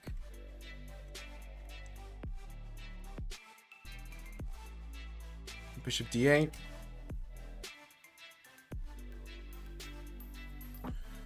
Well, when you take, he has to take with e because it's pinned to the bishop. So if he takes with e, well, you don't actually take it. It's pinned. Do you have Irish friends? I don't think so. Yeah. No, I have a friend who lives in Scotland, not a friend who lives in Ireland. No, I don't think I have Scottish friends. Not Scottish, Irish friends. Attack the missed on my end? Yeah. Classical, this is what you spend time looking for. You should be, like, every move in classical, you should be like, okay, what are weak? What pieces are weak? Because not just if you're looking for tactics, but also looking for, like, setting up tactics. Because in classical, a big thing is playing moves that threaten to set up a tactic. So you're, like, playing a move that's like, hey, there's no tactic here, but there's the idea of setting up a tactic 2 moves from now. And because of that, your opponent has to play a little differently, right? 3 moves to find the idea. That doesn't help your cause. That's worse. Because it means you found the idea, which means you were capable of finding it, which means you should have seen it before.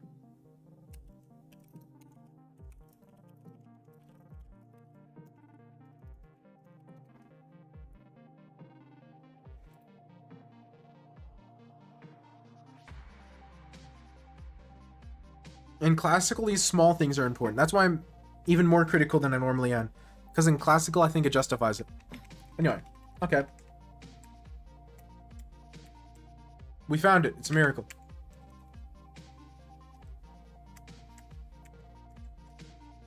Yeah, we never really found it, did we?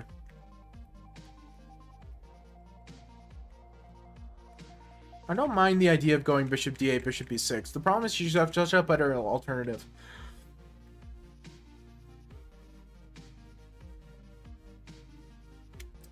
Queen c8 is also a lazy move. It's bad, but it's more importantly, it's lazy. Queen c8 is the move you play if you didn't consider which square you actually want to put the queen on.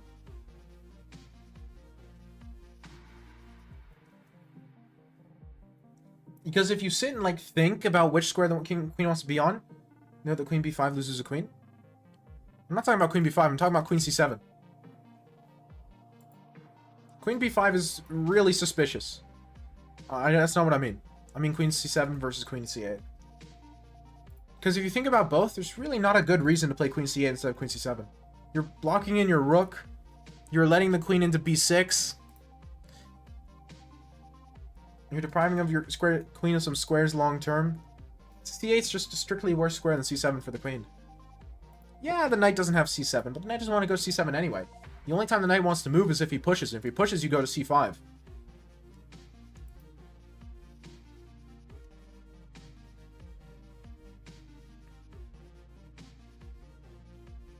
The knight really doesn't want to go to c7. So The queen does not want to go to c8. I'm quite sure of that. If it was piling up with the bishop against something, then like there'd be an argument, but it really isn't. Queen c7, in my opinion, is just a strictly better move. Now, after rook c1, they're the same, but I have more options from c8. Okay, let's think. Either way, let's say queen c8. If he plays rook c1, where do you move the queen? Right? Where do we move the queen? Let's think.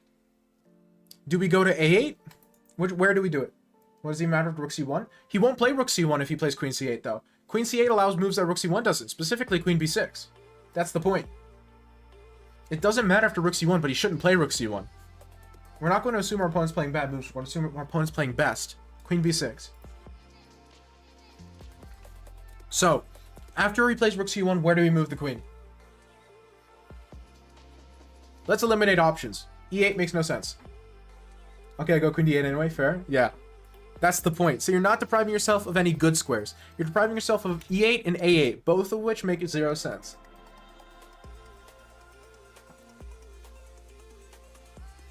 Opportunity cost, right? What are you gaining? What are you losing? You are losing access to these two squares. That is true. What are you gaining? You are gaining the ability to move your rook to a better square. You're gaining the ability to guard b6.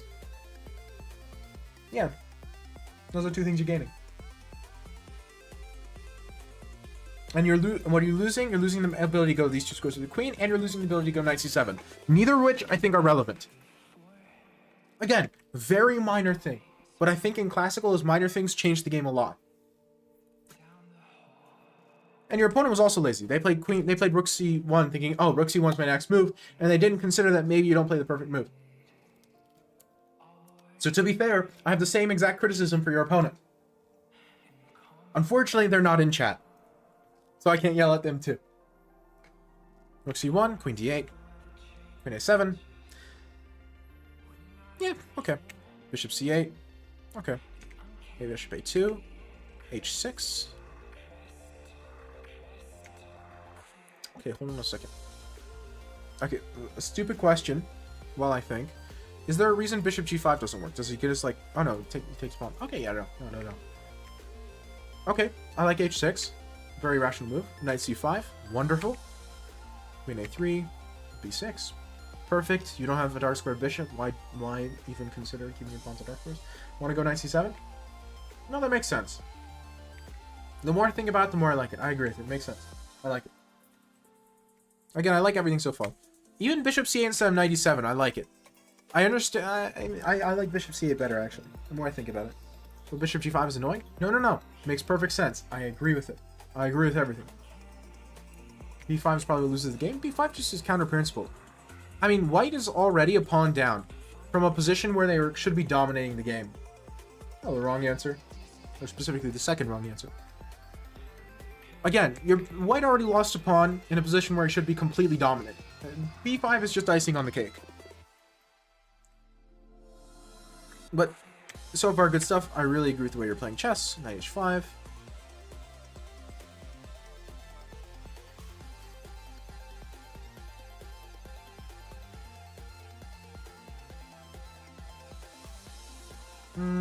Sure.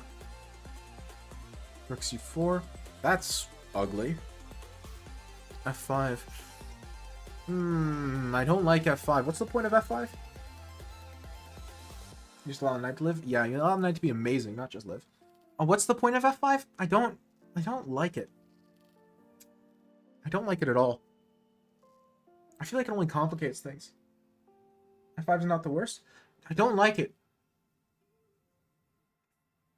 I don't agree with it. It's not what the position demands. Prevent rook g4? Is rook g4 a threat? Why don't I just play bishop d7? Is he going to play rook g4? Is that scary? Am I scared of rook g4? I don't think I am.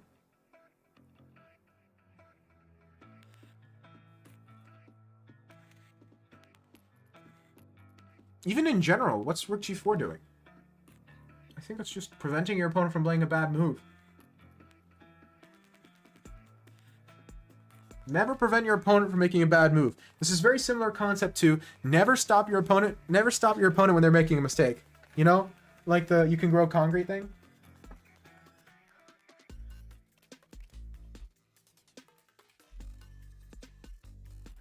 Yeah, but that's just not a good move. It doesn't help your position. It's not like end of the world terrible. I don't like hate it with all my heart. It's just why? Why are you pushing pawns? Your pieces are still really like not comfortable. They're not where they want to be. None of them. Would you trade queens here? Let me think.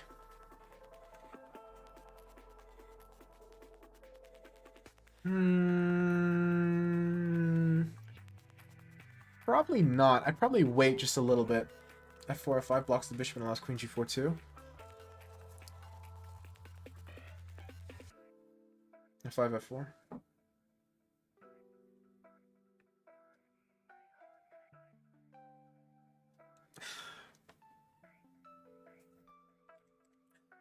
Yeah, but like, is that productive?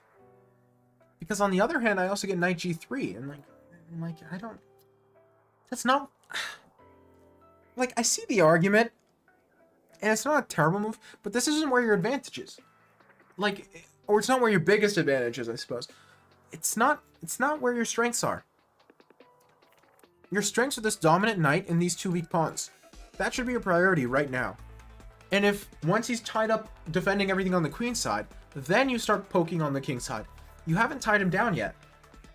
He can still fight back. It's so committal. That's my problem. It's so committal. You were committing to this idea before he's done anything. Why? There's no reason. I would have a bigger heart attack after this move. This is a much scarier move than F5.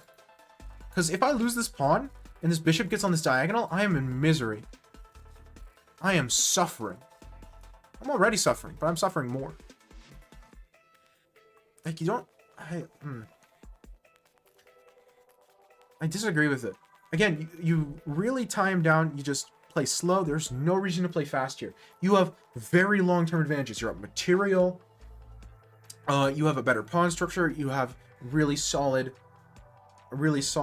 space, and like all your pieces are very harmonious on the queen side here. You just need to play a few moves. There's no reason to be hasty. That can only be bad for you. You just calm. This is classical. You're not going to miss a mate in 2. Rook G4, you're not going to miss like some rook takes tactic. It's classical. You have time to calculate it. Right?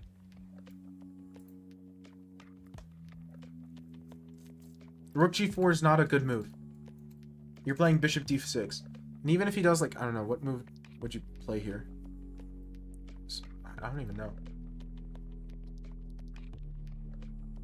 Like, Queen B4, let's say. No, Queen B4 is not even good. Queen B4, it's not even good. Okay, let's say Queen B4, and you play something silly, like, I don't know. Not Queen B4. I don't know. It's legitimately hard to find a move for white here. Okay, let's say Queen C3. Let's say Queen C3 and you take, and he goes Bishop Rook G4. What has he accomplished? Okay, first off he blunders. Okay, let's actually not play that because that blunders a knight. Okay, let's say in this position he plays Rook G4. You know, where he's not blundering a knight. What has he accomplished? Well, actually that blunders a rook because you have knight D3. Do you see my point? Would you join a cult when I invited? Maybe. No, I'm trying to play a move that makes it so that we play Rook B4 next move after takes. I'm trying to allow Rook B4 to prove a point, which is legitimately hard to do. That's my point. It's hard to make Rook B4 make sense, and even if you do, then like Knight D3 and you win in exchange. Or F5 now and he's wasted a tempo. Right? Because he's not threat. Rook B4 doesn't have a threat. It doesn't have something that it's trying to do. So you wait till he plays Rook B4, then you play F5 with tempo. And also like this. Just winning in exchange. There's like Rook B4 is an anti-threat. I think it was my idea was more F5, F4, and you get in with the queen. Yeah, but that's not where your advantage is. Your advantage isn't with kingside activity, because half your pieces are on the queen side. Yeah, you could get him over there, but why? These are weak. These are weaker than his king is. Why are you moving your pieces away from his greatest weakness to attack a slightly less weak weakness? Because it is weak, but it's not as weak as these pawns. And these pawns are equally game-winning. Right?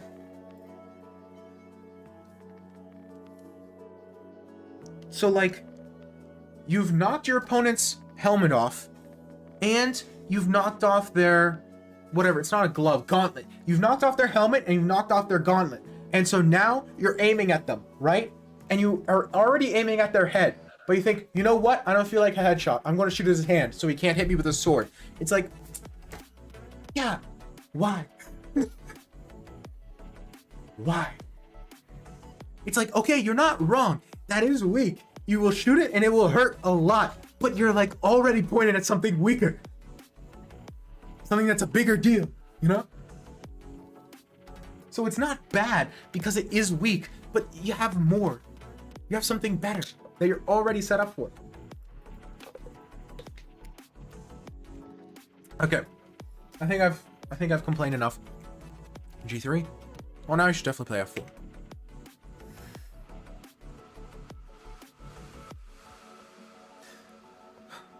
Why? He gave you F4. He made it amazing. He made F4 like insane. He made you look like a genius. We talked about this. Your opponent made you look like a genius. And you didn't take it. Why? Why? He can't do anything here. This is terrible for him. What is he gonna do? Play G4? He's gonna die. It like literally mate. Literally checkmate. A wall and you see their hand, but you try and shoot them through the wall inside the exposed hand. I suppose. Either way, my point is the same. You're right, that probably is a better analogy. Literally. Literally. So now you didn't play F4. Like, if he takes or plays, your queen gets in, and he has nothing. If he takes, you're just like, oh. Your bishop gets in with tempo, and then your queen gets in, and oh. Oh, the game just ends. Your opponent can safely resign. Nah, this is even worse. I hate bishop deep. I hate bishop b7. I very much dislike this move. I dislike it a lot. King g2. I mean, it's also a bad move, but it's not really a good move. Rook h4. And you blundered rook h4. Wins a pawn though. But rook h4. Oh, he shouldn't have taken that. He should have just improved his pieces. Does it really win a pawn? I'm not convinced. I'm not convinced. Even if it does win a pawn, my positional problems as so knight f6, but then knight e3. I've solved my positional problems, so I don't think it's worth it. I would rather keep the pawn as black. I'd rather let white keep the pawn than allow this. This doesn't look pleasant.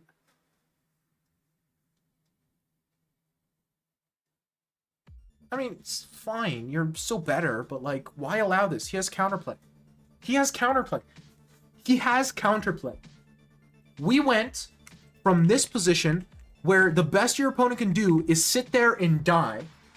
That's his best. That's the best thing he can hope for, is to sit and watch himself die, wither away into nothing, into a position where he has some semblance of counterplay. It's not amazing. You're still better, but he is playing the game. Your opponent is playing the game. Why would we let him play the game? This is a two-player chess game. This position is multiplayer. There are two people playing here. In this position, there's only one person who's playing chess, and that's black. White is playing pray for a draw. Pray your opponent hangs a rook. That's not chess. I don't like it. I don't like it at all. Actually, in fact, I actively dislike it.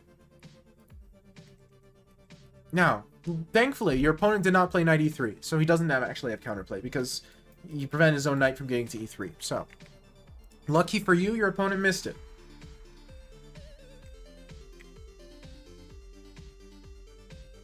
queen d2, queen e8, queen d1. And now he's just moving his queen a bunch of times. Yuck. Knight d3 I like. Queen f5 I like.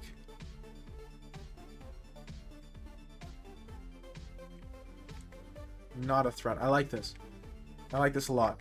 Just saying you have no threat. Enjoy it. You're going to die.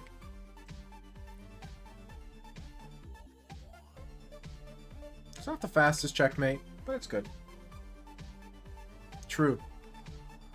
King f8, knight f5, knight hf5. Very nice. Very nice. I like this ending. King g6 is forced mate. Well, it's all forced mate. Even this is mate. It's just technically mate in 19. Now, I'm not expecting you to calculate mate in 19. My point is just, it's all very, very good. King g6 is best, yes, but this is also amazing. Like, he has to sacrifice all of his pieces, and then he's still getting mated afterwards. There's nothing. He's just down material. This doesn't bother me. Yeah, King g6 is better. King g6 is nicer. But okay. This doesn't bother me. Especially in classical, it's very simple. This is not a difficult position to play as black. It really isn't. So I'm okay with it.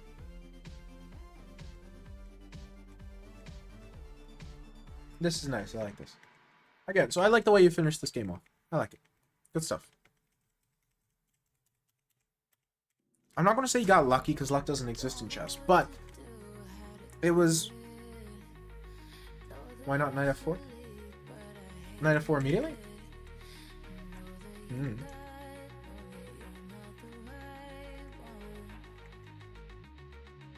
Well, knight f4 bishop takes with check is the problem. Right?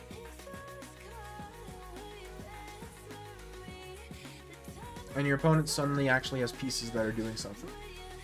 Yuck. Takes with check. So you have to do something about the discovered check before you can play knight f4. That's the point. Right? That's the thing. And so... Yep. The discovered check is the problem. And so you have to do something about it. Right? What you do about it, almost irrelevant. You have to do something. Like even g5 is a move. And so takes is fine. And it's winning. It's easy to win. I'm totally okay with this. Technically, if you want to be computer... G6, King G6 is better because he runs out of checks immediately. He no longer has any checks or any productive moves in general. And so he just simply loses everything. The game just ends. It's very nice. But completely unnecessary. Just taking. Totally acceptable. Totally acceptable. I have no problem with this. These are not the moves that upset me.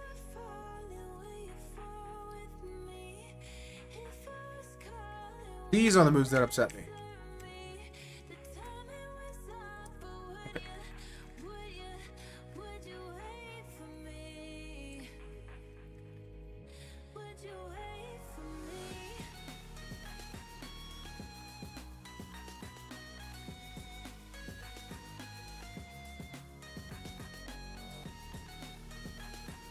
They're moves which are off-key. They're not in the same key as the rest of the game. And so they just, like, it's like nails on a chalkboard, you know?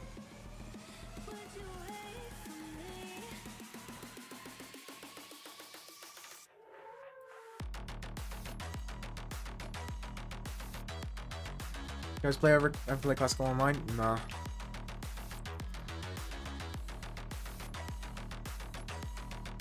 Chess.com says they have plans to make chess to make Classical Online more approachable, better in general. Things like that. No problem. I hope you realize I'm being like extremely nitpicky. You clearly outplayed him, start to finish, right? You were never worse for any meaningful stretch of time, right? And I'm being very nitpicky because it's classical. And I feel like that's what you come here for. I figure if you want, you know, someone to go ooh and ah at your chess game, you know, you would like beat your uncle blindfolded or something, right? If it ever sounds like I'm trying to be like hypercritical, just tell me, because I really don't mean it that way.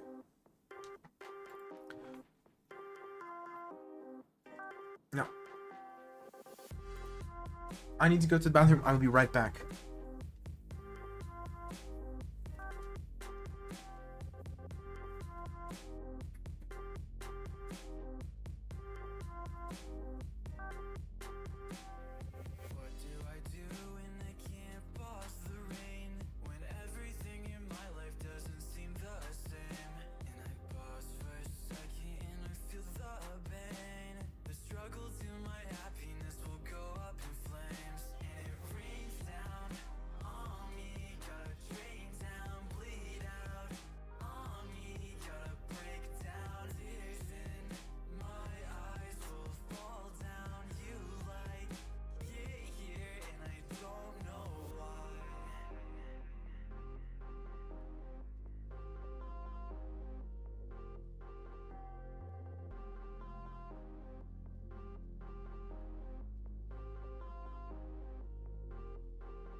And we're back.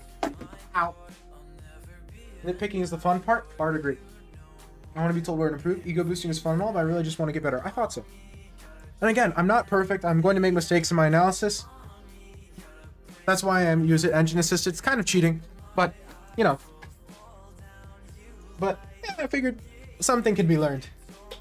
Just having even anyone else, even if I'm weaker, which I don't think I am, but even if I'm weaker, then just having someone else look at it objectively kind of helps, you know? At least for me it does.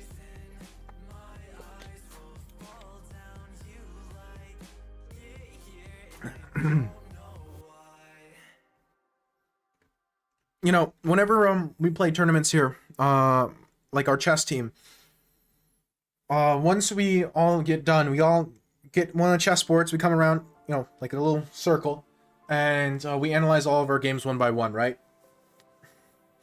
And it's really quite instructive. You learn a lot from those sessions.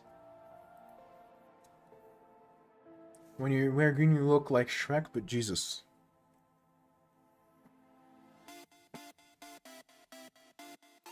Nice. Very good. Do you think anyone will be able to redeem the VIP thing this year? I have no idea. I might have made it too expensive, but I still need to do some rebalancing and some revamping of the channel points. There's a lot of things I need to work on, but I am working on things, and things are getting better. Welcome, Wall. I'm improving things little by little. I need to improve them faster. It's a little frustrating. I should be doing better, but okay, I'm working on it. I have other things that I'm doing in my life as well, right? Use your economics knowledge? Yeah. True.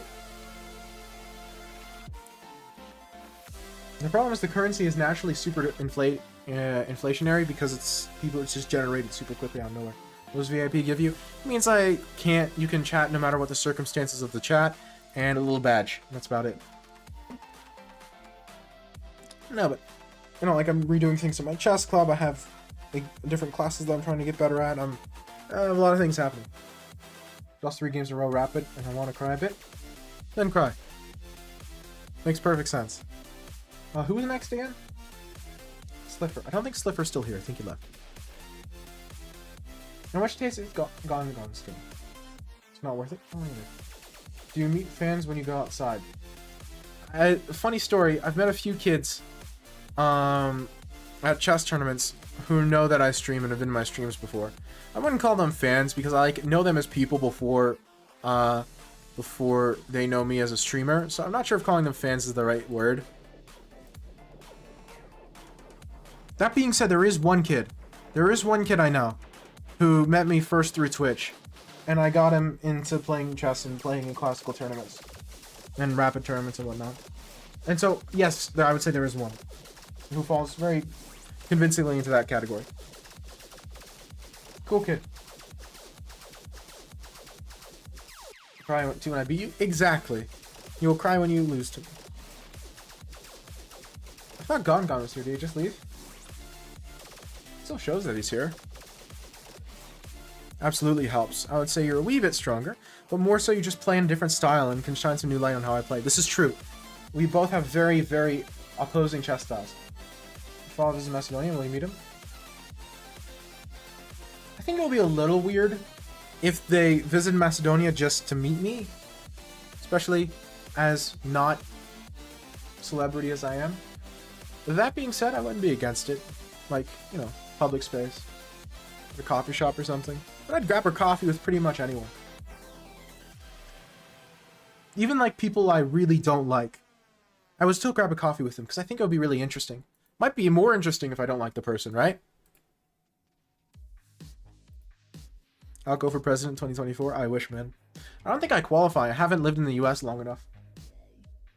Because I think you have to spend like 18 years in the US or something. Like 15, 16, something like that.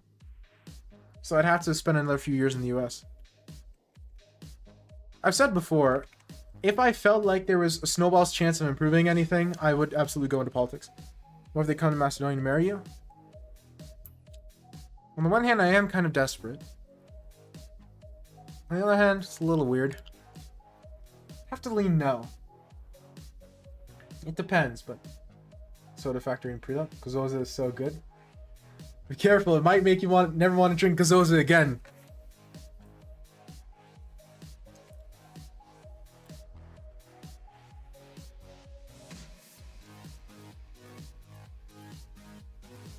How's it weird? I don't know. I guess online dating isn't that weird nowadays. Here's the comeback in my life. Okay. Prelap's nice. I live somewhat close to Prelap. Not super close. And one of the like premier arbiters in the chess space is from Prelap and like runs the Prelap Chess Club. And so he like hosts monthly mini tournaments for like 18 people. And I go pretty often. They're just like blitz tournaments, you know, like single day, 7, 8, 9 rounds. It's great. Excellent guy. He's the one who came to my house and like showed me how a clock works and everything before my first tournament to make sure I was ready. What's your follower goal in 5 years? I don't know. Right now I don't have too many goals in my stream. There's a few other things I'm focusing on first that I want to improve, but I need to get back into editing shorts. I was having some success with it. I only uploaded 3, and I felt like I learned a lot from those 3. I need to get back into it, but a few things just happened that were pretty chaotic recently. But many people marry foreigners. That's true. Bishop e7. Because follower count isn't super impactful on Twitch. Mostly a function of how long you've been streaming than anything else. More of a function of how long you've been streaming. Bishop e7. Okay, this is all French theory. I'm not super experienced in the French. H4 should be book. It should be. How is this still theory? Because the French is goofy. Upload the controversial views on shorts. I'm not sure if that's a good idea. Maybe it is, but so far I've just been trying to clip instructive chess moments and upload them. And I've done 3. The first one is the most successful because I think it was the best one. The second one was really poor, but that's because it was really poor. Again, I've learned a lot from just those 3. My openings have like 4 moves of theory. My openings go pretty deep. It depends on the opening. Stuff like some of the more theoretical lines of the French go super deep. No, this is totally real. I've seen the source on all the time. Isn't Castles overly committal in this line? I don't know the French theory too well off the top of my head. I've studied it a little because a guy from my club plays the French as his main repertoire, and I've helped him prep for people. So I only know like a little bit about the French. But castling here I think is wrong, because I think you're committing to king too early, because sometimes you want to play at king f8 or something. And so you want to be a little more patient, right? Like sometimes you want to play king f8, sometimes you don't castle, sometimes you castle long. It's very weird. Yeah, that's bishop d3 I think. Yeah, something like that. Oh, there you go. Bishop d3. f6. And yeah, now this is where the Greek gift absolutely works. Yeah, it allows bishop d3, you can actually develop his white. Yeah. Castling with bishop d3 on the line, just, I guess, he Greek gifted. And you do. You can absolutely take this. Freest thing I've ever seen in my life. Because here's the difference between this and a regular Greek gift, right? Here's the reason it works here. Even with h4, h4 makes it better. And the rook being on h4, because you open the h file, and that's crazy amazing. The thing is, it's even better than a normal. The shirt doesn't suit you because you are terrible at chess. No. Okay. So here's the thing. His pieces are all on the queen side. His queen is on the queen side. All of his pieces are on the queen side, so dark square bishop. And your attack is on the light squares. He has nothing to defend the light squares with. His knight can't get to f6. His knight can't get to f8. Because remember, the critical thing in the Greek gift is control over f6. And you have control over f6 effectively in this position. f6 is way too early. This is just terrible. Again, I wouldn't know if this works instantly, but it's not that difficult to kind of like be sure. F takes, and I think you play queen check first. I mean, you could probably take first, but I would play queen check first. And then you take, and it's simple. You're going to play g6, queen h8, checkmate. How do you stop me? Trick question. You can't.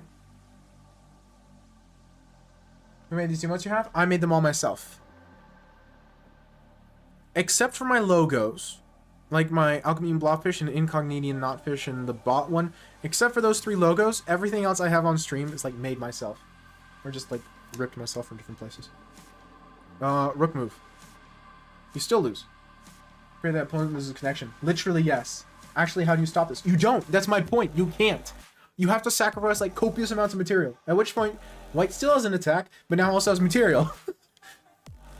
Like the computer is saying like, oh, if you play this and then like you take here and then you take again, then you can't play g6 anymore because now I have knight d3 check and then rook f, and then like rook f2 check,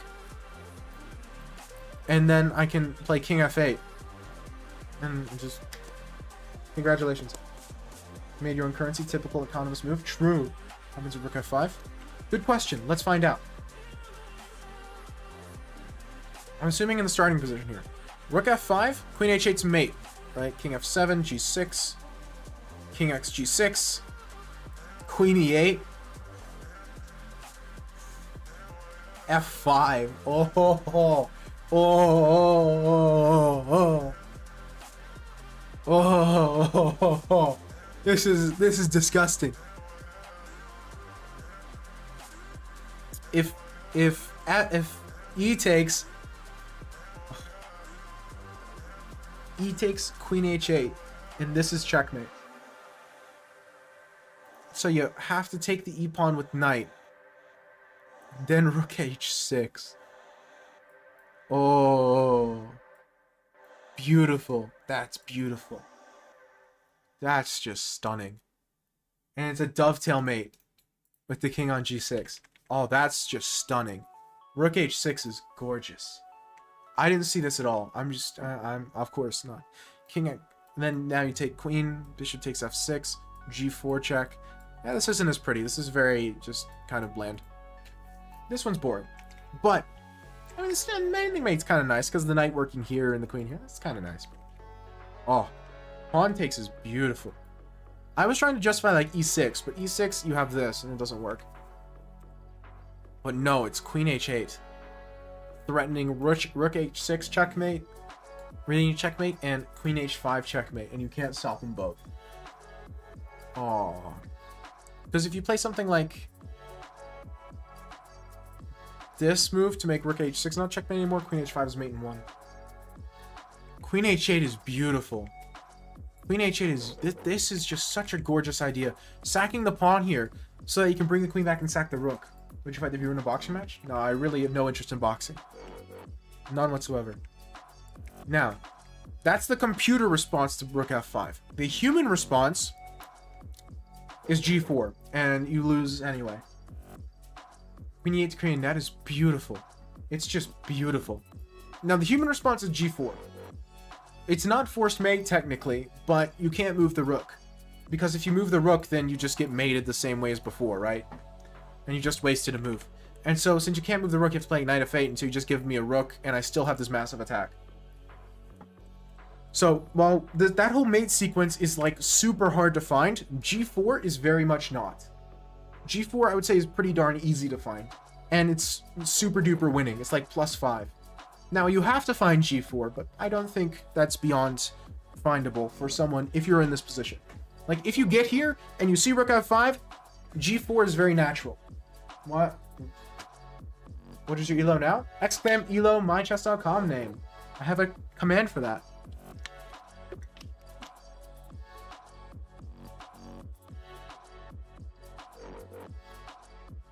Okay. So yeah, this works because all the pieces are still on the queen side. Noob. Doesn't work. Noob someone else. There you go. Boom. That's my elo. It works for anyone. That was a common request back when I had the old elo command that just displayed by elo, and I actually spent some time figuring it out and made it work.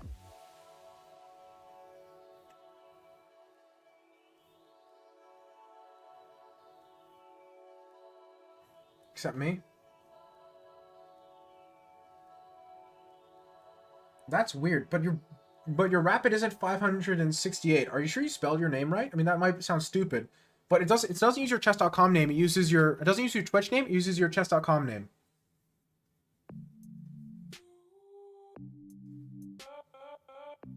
Oh, that one worked. That's weird.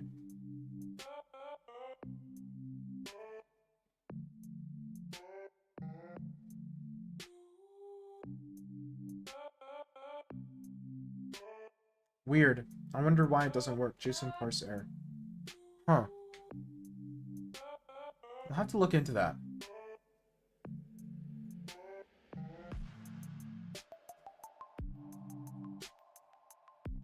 What are the secret commands you're hiding from us? I don't really have any currently. I just have like the ones that like help, like administration commands, like opening and closing the queue, the next commands, shout outing people who raid me. I don't really have that many commands. I'm still the current bot is still a work in progress. That means the player didn't play games at any time control. Interesting. I can add situations for that, but it'll just take some doing. Okay. So what happened in this game actually? You played Bishop C2. See, even if you don't see Bishop H7, like this to me is a very natural move. The problem is he has F5, but even after F5, Queen H5, H6, oh, it's just a beautiful position. Again, this is like typical stuff where you can't take because he opens the H file. This is a very common tactical motif. It actually happens the other way often. If like a Spanish is happening or something, Black has positions where he can like play this knight idea, and if you play H6, he plays H5 because you can't take it. No, it's just if you don't know the motif, then it can be very difficult to see. But this is a very common tactical motif. It's like plopping that in G5 and then playing H4, and if they take, you open the H file. So in game by mistake, no worries. Bishop C2. Bishop C2 isn't terrible though. F takes, sure. C takes, Queen A6, Knight G5. Ooh. Ooh. Ooh. Ah, fair enough. Why are you helping him play chess? Like, play Knight E2 first. I know the computer's saying H5, ignore the computer. Play Knight E2. Play Knight E2. It's very easy. Just, it fixes everything. Rook F1 check? Yeah, Queen F1. Oh, because he wants the rook. Except that's actually terrible because he loses. Your opponent got greedy. Greed is one of the deadly sins of chess. I know taking a rook for free is more than taking a queen for a rook. I'm aware. The problem, the issue here, is keeping the queen on the board when you have as big an attack as white has is not a good idea. You do not want the queens on the board in this position as black. You want the queens far away. That way you never get checkmated. Or at least it's a lot harder to checkmate you. So your opponent got greedy and he died for it. Queen H5 is beautiful. This is a pretty position.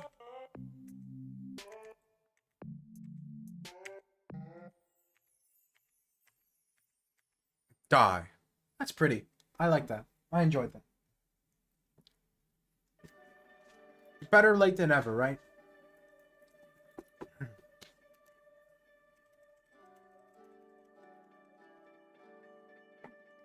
Knight G5 calculated? No. Next question. Again, like if he had taken here first, then he could have gone away.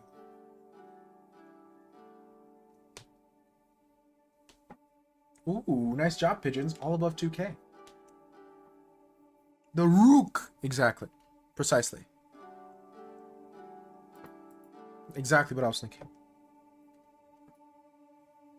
It's Void's turn. I need to grind out the other chess categories because it will help my rapid. Because speed is part of my problem currently, so being able to play better bullet and rapid.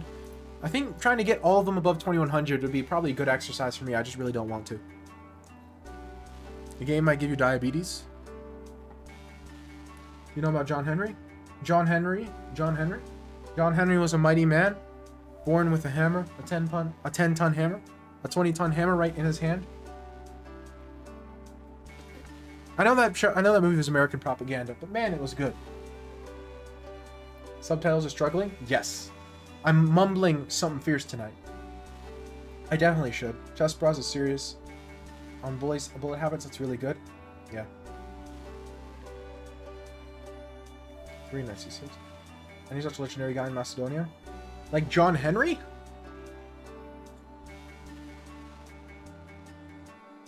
There might be, but I don't know of them. Chess Bros. Nope, doesn't get it. Yeah, exactly wrong answer. So, Macedonia's a pretty small country. I would say the legendary people we have Alexander the Great. That's the big one, obviously. If you want someone more recent, we have Toshe Proeski. T-O-S-E. Is it Proeski or Proevski? I can't remember. Either way, he was a very prominent musician that was, like, rapidly expanding and growing around, the Balkans. Like, the Elvis of the Balkans is what he was, pretty much. And, but then he died tragically in a car crash, really early in his career. He wasn't even driving. He was sleeping in, I think, was it the passenger seat or the back seat? Either way. He wasn't even driving and he just up and died. It was tragic. People here still aren't over it. This picture's still in lockers everywhere.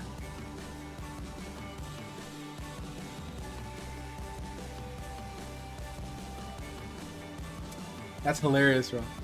Yeah, again, I need to play some. I just don't like bullet, but I do need to play.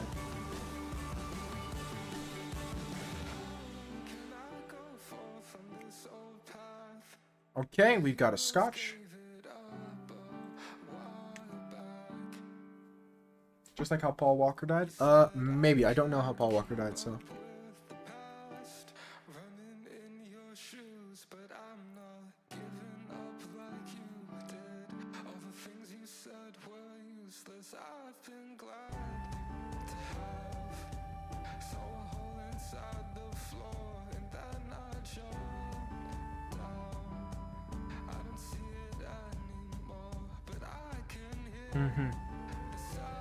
Yeah, something like that. I think it was his manager driving the car or something.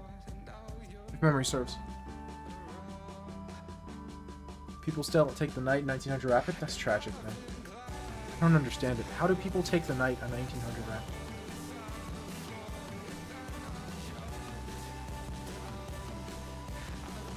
Isn't it known that this is just slightly better for white? This idea is usually queen f6. That's not good. It's fine, but it's not good. This is just not correct. In bullet, the only thing that is important is speed. Yeah. Again, you play bishop. Or knight f6, you won't play Mises, but Mises is crazy. I don't blame anyone because I don't play Mises. I wouldn't say it's the only thing. Intuition's also pretty important. Either way, they're both useful things to practice. Although I would say maybe they're better practice than blitz. I just don't like bullet. I'm biased.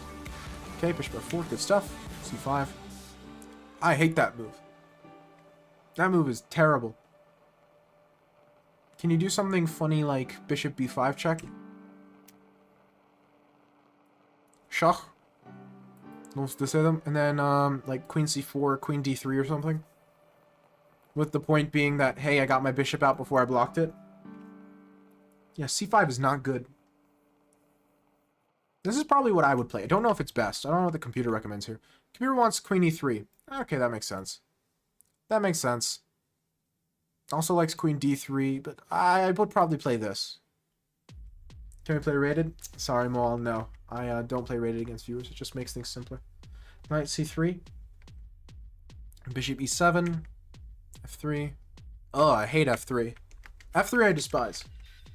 Some cases go to play c5. This is true, but this is very much not one of those cases. This is like the exact positions where you don't want to play c5. f3 English attack though. Forget the English attack. Castle queenside. This rook open file against queen. Chiribu chiriba. Free pawn. Free pawn. Just there. Just take it. A free pawn, and you're going to have a rook controlling the only open file in the position. You can play f3 later. Free pawn. He can't do anything about it. You play castles, he can't do anything about that pawn. What are you supposed to do? It's just there. Take the gift. How do you forget the English attack, though? Come on, you gotta do it immediately. Forget the English attack. Take the pawn. Take the pawn. I don't want to trade pieces. Take the pawn. You can go queen takes c1. Ah, yes. Of course.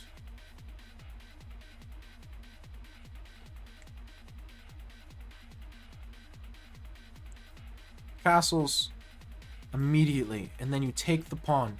And if he takes, you have a, like, insanely winning endgame. You have everything. f4. Or better yet, just bishop e2, double the rooks on the only open file.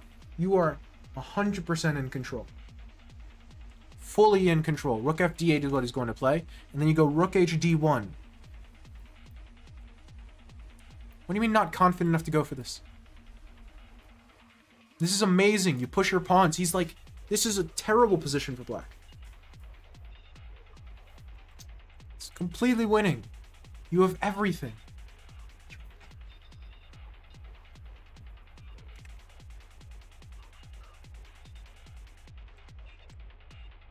Again, this is still a good position for you, but this is the weakness. Well, relax. G4, that's... G6, King B1. King B1's good. King B1's always good. A6, H4. Sure. Why? Why not continue?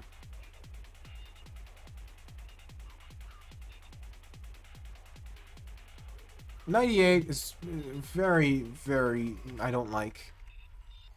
98 is very much, don't take my pawn. If you were going to take it, if you were going to take your pawn, you would have done it a move ago. So clearly he doesn't want to.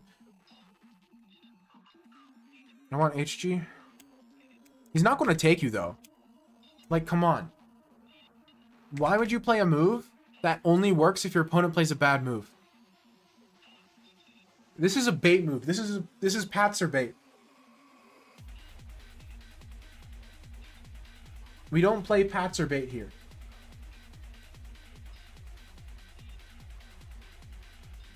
This move is only good if he takes, which he should never take. I don't think he will take.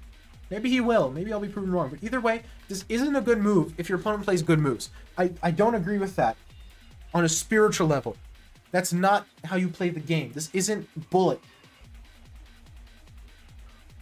You play moves that are good, not moves that are tricky, trappy. Ooh, if he plays bad, then... No, you play good moves. This is not a good move. Your position is not better with the bishop on g5. In fact, it is worse. The bishop is worse on this square than it is on this square. Fair point gone. I don't care. The bishop is strictly worse on this square. You are making your position worse, hoping your opponent blunders. That's not good. That is not correct. That is bad. That is a bad habit. This is bad. This is actively bad. The computer says it's an accuracy. I completely disagree. This is a blunder. Because this shows a mindset problem.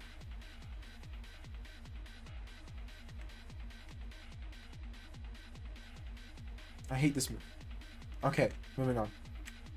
Now e2. I hate this move too. Not as much, but I still hate it. Why? What is the knight doing here? Where is it going? It has like the perfect square available to it right now. If he takes, then you play queen takes. Oh. Beautiful. This queen is even better than it was.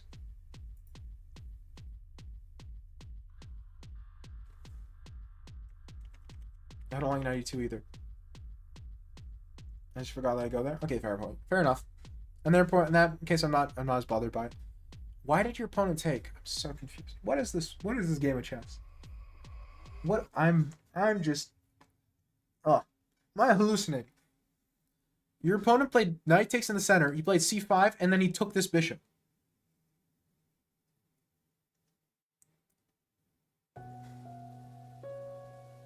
My heart hurts. Okay. H takes queen a5. b3. Okay, I like b3. c4, knight d4. Very good. Opening the a file is a little scary, but okay.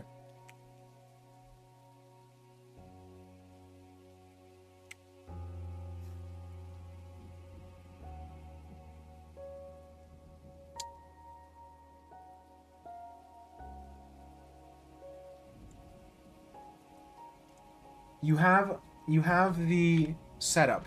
Look. Here's the thing. Knight c6 is beautiful because this is a common tactical motif to play checkmate. Rook takes h7, queen h2. This is a motif that you should be looking for. No, the rook sack is very typical. Usually, you can even queen sack and take and play rook here normally. That's like the normal way of doing it. Found it in the analysis. Again, this is a very common tactical motif. If you get the knight here, then you should be looking to sack the rook. Keep this position, keep this in mind. This is possible with the rook too. Just keep this in mind.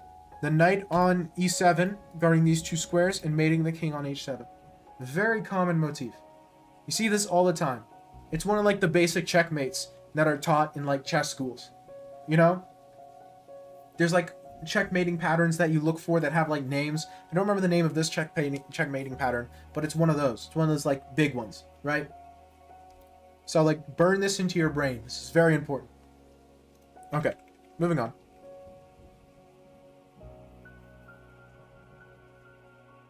Knight c6 isn't hard to find. If you know this checkmating motif, which you should because it's like basic. This is a fundamental Anastasia's mate. Thank you. This is Anastasia's mate. It has a name. It's very, very like a well-known checkmating pattern. So knight c6 is just saying, I want Anastasia's mate. Try and stop me.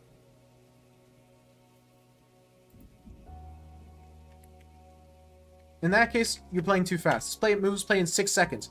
You have 8 minutes and 58 seconds on the clock. Spend your time. Any time left on the end is not bonus points. You don't get bonus elo for beating your opponent quick. Spend your time.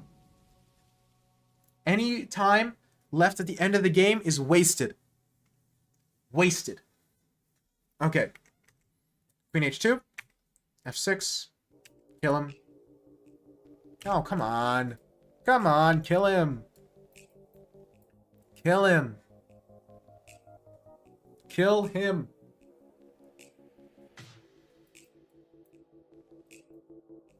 Kill him. He deserves death.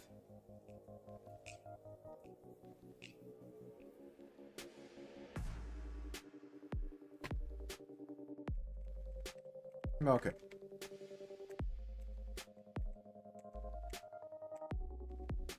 Didn't calculate this game, probably? Not probably, definitely.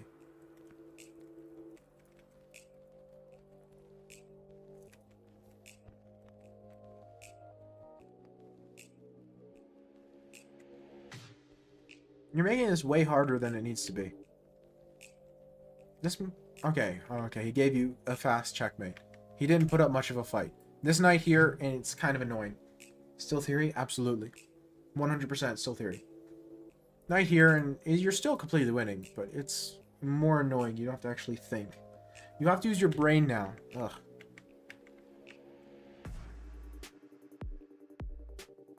That's a nice move. I don't like this. I don't like this game. I don't like this game. Did you watch Anna Kramling's game yesterday? No, I did not. Was it interesting?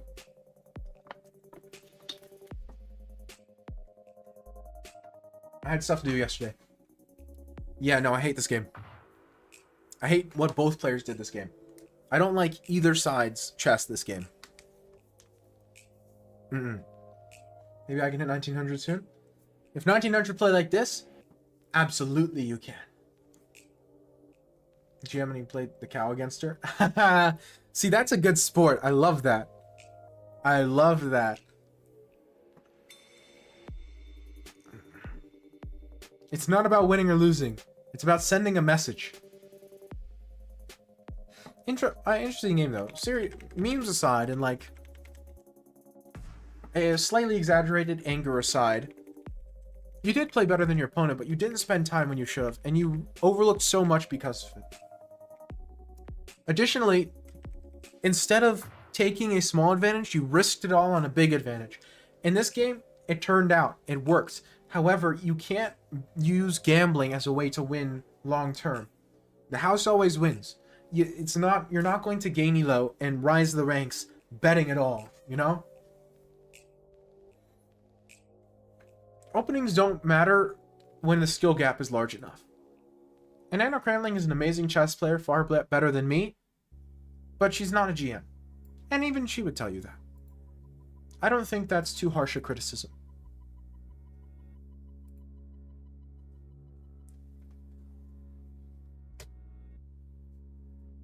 Okay, it's the wrong answer's turn. Is he still here? He's been here for a while, but he might have left. He did have to wait a long time in his first time on my channel. The individual games have been taking a long time to get there because there's been a lot to talk about. I think both are possible gone. Yes, that's what's JK. I played the King's Gambit at 1600, so that's different. The King's Gambit is a bit different. That's not the same. That's creating complications out of the opening in a position you know better than your opponent.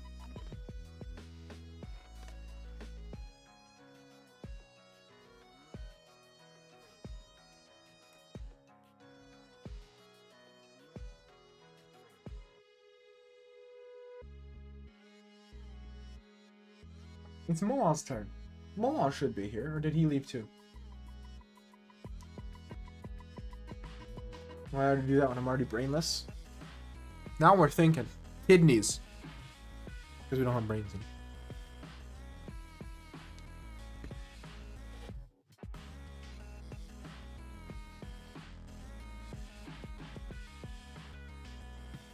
Yep, Molal's not here. Molal. Oh, it's just Mo. He's asked me to call him just Mo like a billion times, but I keep forgetting. Who's your favorite to win the candidates? Magnus Carlsen. No, I'm kidding. Let me think.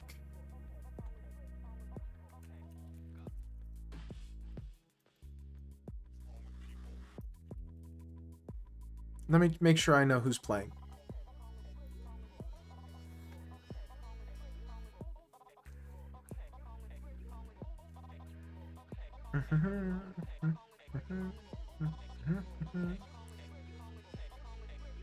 Fabi, Nija, Alireza, Kukesh, Hikaru, Yan, Bagnanana, and Vidit.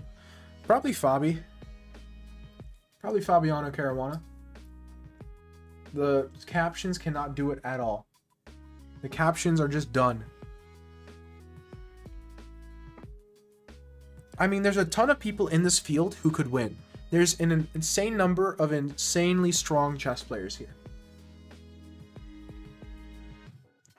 Nepo winning would surprise me a little. I'm not gonna lie to you, but I could see it. That's what I mean. There at least like 4 or 5 of these people have like a significant chance of winning. Not like they could win theoretically. Everyone could win theoretically. That's how you make it to the candidates. But like big time chance, you know what I mean?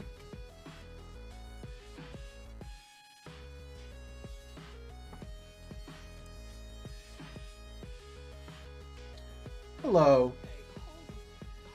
Okay, give me a second. I'm trying to pronounce your name.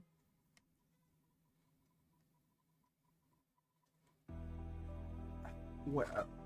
I don't... Okay, so Twitch is obviously the last word. Gale Galat Twitch? How close was I? A boss of will be a punching bag? I think it's a bit of strong wording, but yeah, he's gonna struggle. I'm sure he's complaining though, because like playing in the candidates is super cool, and getting that much experience against top level players, I mean, that cannot be a bad thing. Also, thanks for the follow. In English, it's okay.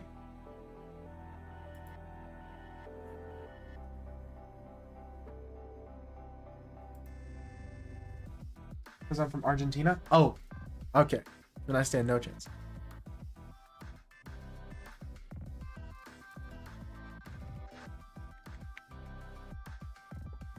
So I'm half American, half Macedonian, so I can do like Slavic names, and I can do John. Anything else, I'm out to lunch. Isn't good opponent just blundered anything? Here we go. You got any good games in there? No, but the people in English say a name like that, so it's okay. Well, how should I say it then? What would be a more correct way of saying it? If you don't mind my asking.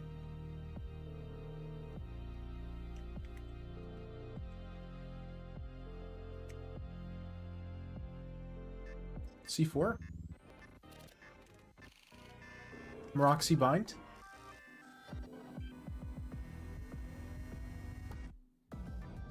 Yeah, I wouldn't play the classical setup against the accelerated.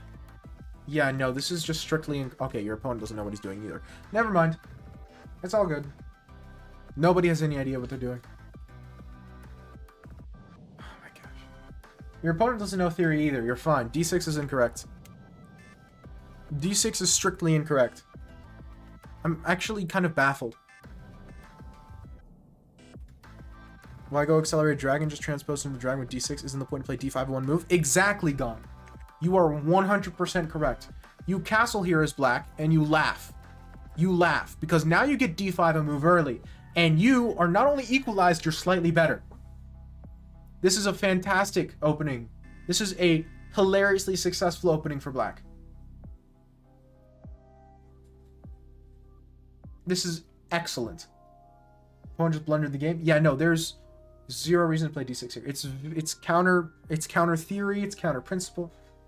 The whole point of the accelerated dragon is if the opponent plays the Yugoslav, you are tempo up and you play D5 immediately, which changes it completely. Right? And so because of that, the Yugoslav is considered incorrect to play against the accelerated, because simply black gets a more pleasant game if black knows their Yugoslav theory and is like familiar with the positions, right? It's strictly incorrect, and that's why you play the Meroxy against the accelerated dragon. Can I play? Absolutely. When it's your turn, which I'm going to skip Void because I'm not giving him 3 turns in a row. He can cope and seethe. All seriousness, Void you could play after. Gil. But you know, I don't want to. I feel like it's unfair giving you 3 in a row and giving someone else and skipping someone else because of that. You know. Yeah, it requires a positional finesse, but theoretically, like from a theory perspective, it's not too complicated. It's, again, much more of a positional opening. Like the London, but good. Anyway. So D6 is strictly incorrect, and now we've transposed into... No. Just no. H4. You should really be castling first.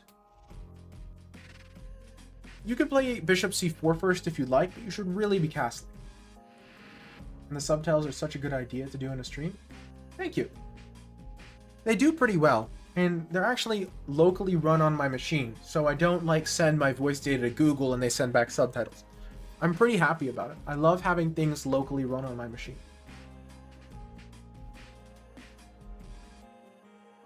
Yeah, I don't like H4. Bishop D7 is a mistake. Strictly bad. G4. Okay.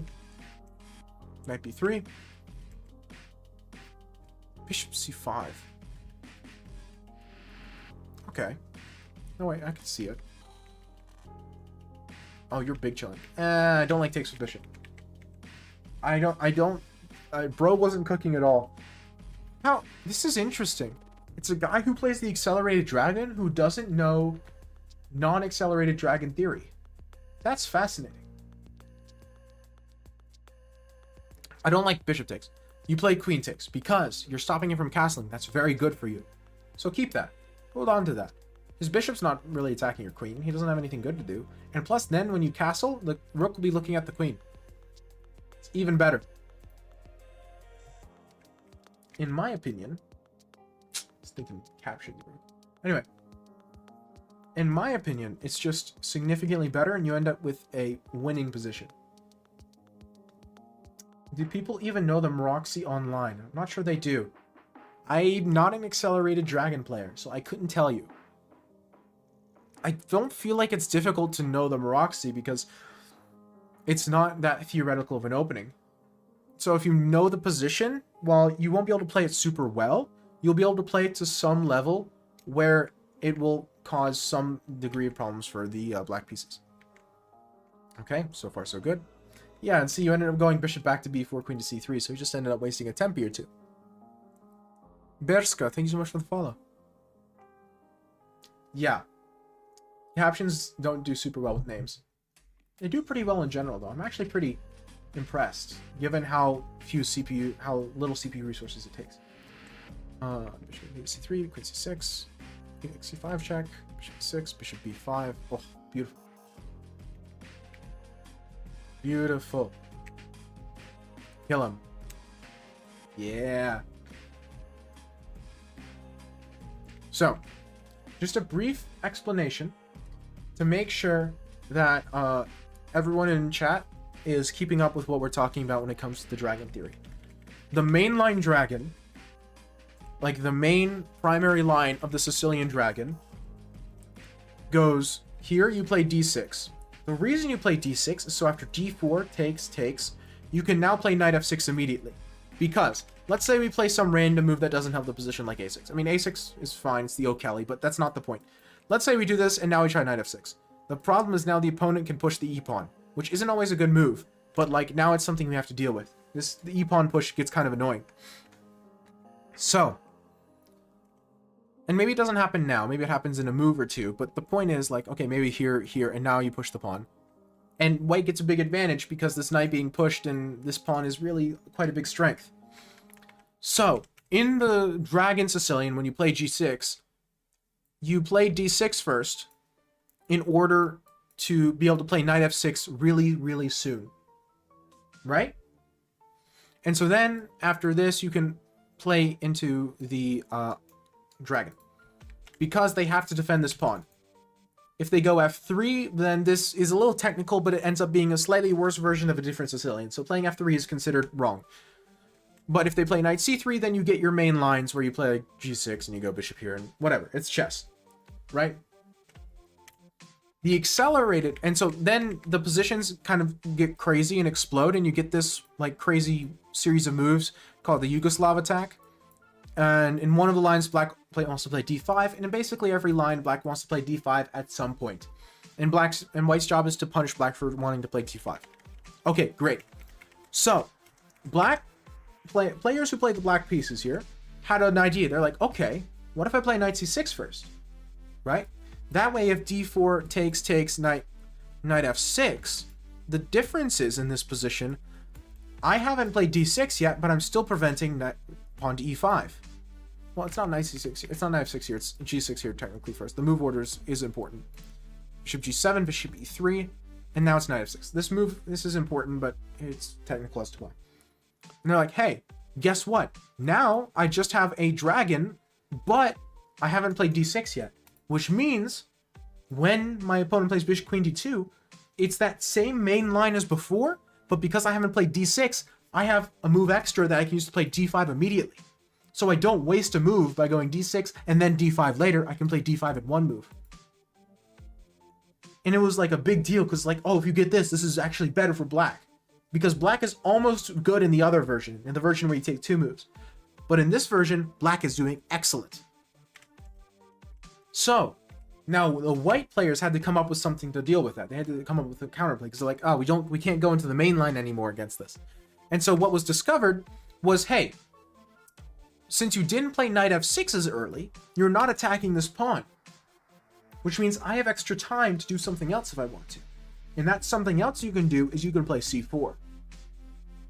And what happens is, if we go into this position, right? Not here, sorry. Bishop e3. Pardon me.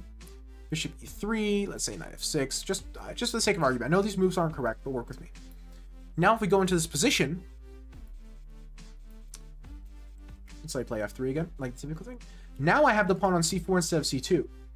And why that's a big deal is because d5 is now very difficult to play. And since d5 is the main move black wants to play, we're kind of binding him because he can't play the main move he wants to play to free his position. And so this structure, this setup for the white pieces with e4 and c4 is known as the Maroczy bind, because black's main way of getting out of the position is stopped. It's over defended. It's solid because black doesn't want to play e5. That blocks his bishop. b5 you can play sometimes, but that's super well defended as well. So black actually really struggles to find a way out of these positions, and he really has no space, and he has to play for a very long time with very little space and very difficult plans. Meanwhile, white plays a very easy to play natural position with a lot of space. Now, technically from an engine perspective, this is okay for black. Black is doing fine. However, it's difficult for humans to play, and it's also kind of dry. So whether you play the accelerated dragon or the mainline dragon depends on what you'd rather deal with. Would you rather deal with a position where you're technically okay, but you have to suffer in this position where you're slightly worse and it's super difficult to play and you're kind of tied up and you kind of have to, do a Houdini and like get out of the whole thing? Or would you rather play a position where you're a little bit worse, but both sides are super aggressive and there's tactics everywhere? Which would you rather deal with? Pick your poison, right? And so, again, I play the classical dragon because I would rather deal with the Yugoslav than this. The classical dragon where you play d6 immediately doesn't have to deal with this at all because you play knight f6 soon enough that he doesn't have time to play c4. But some people think the Yugoslav is terrible for black, which it kind of is. And so they're like, this is better. If white plays this is better because it's easier to get a draw as black, and white doesn't want to draw. So it's kind of a philosophical argument. And so what happened in this game, and the reason this is like so shocking to me, is because the black pieces played the accelerated dragon.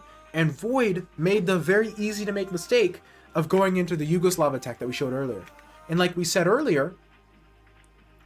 explained earlier, this is good for black because black hasn't played d6 yet, and now he doesn't have to, so he can play d5 within one move, like 2 moves from now.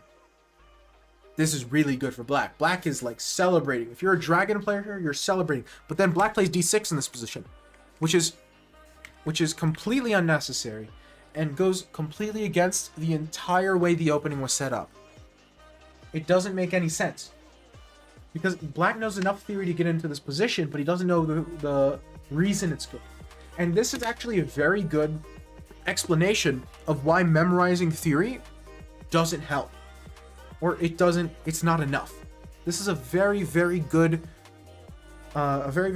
representation of why just pure moves and pure theory doesn't help you learn an opening.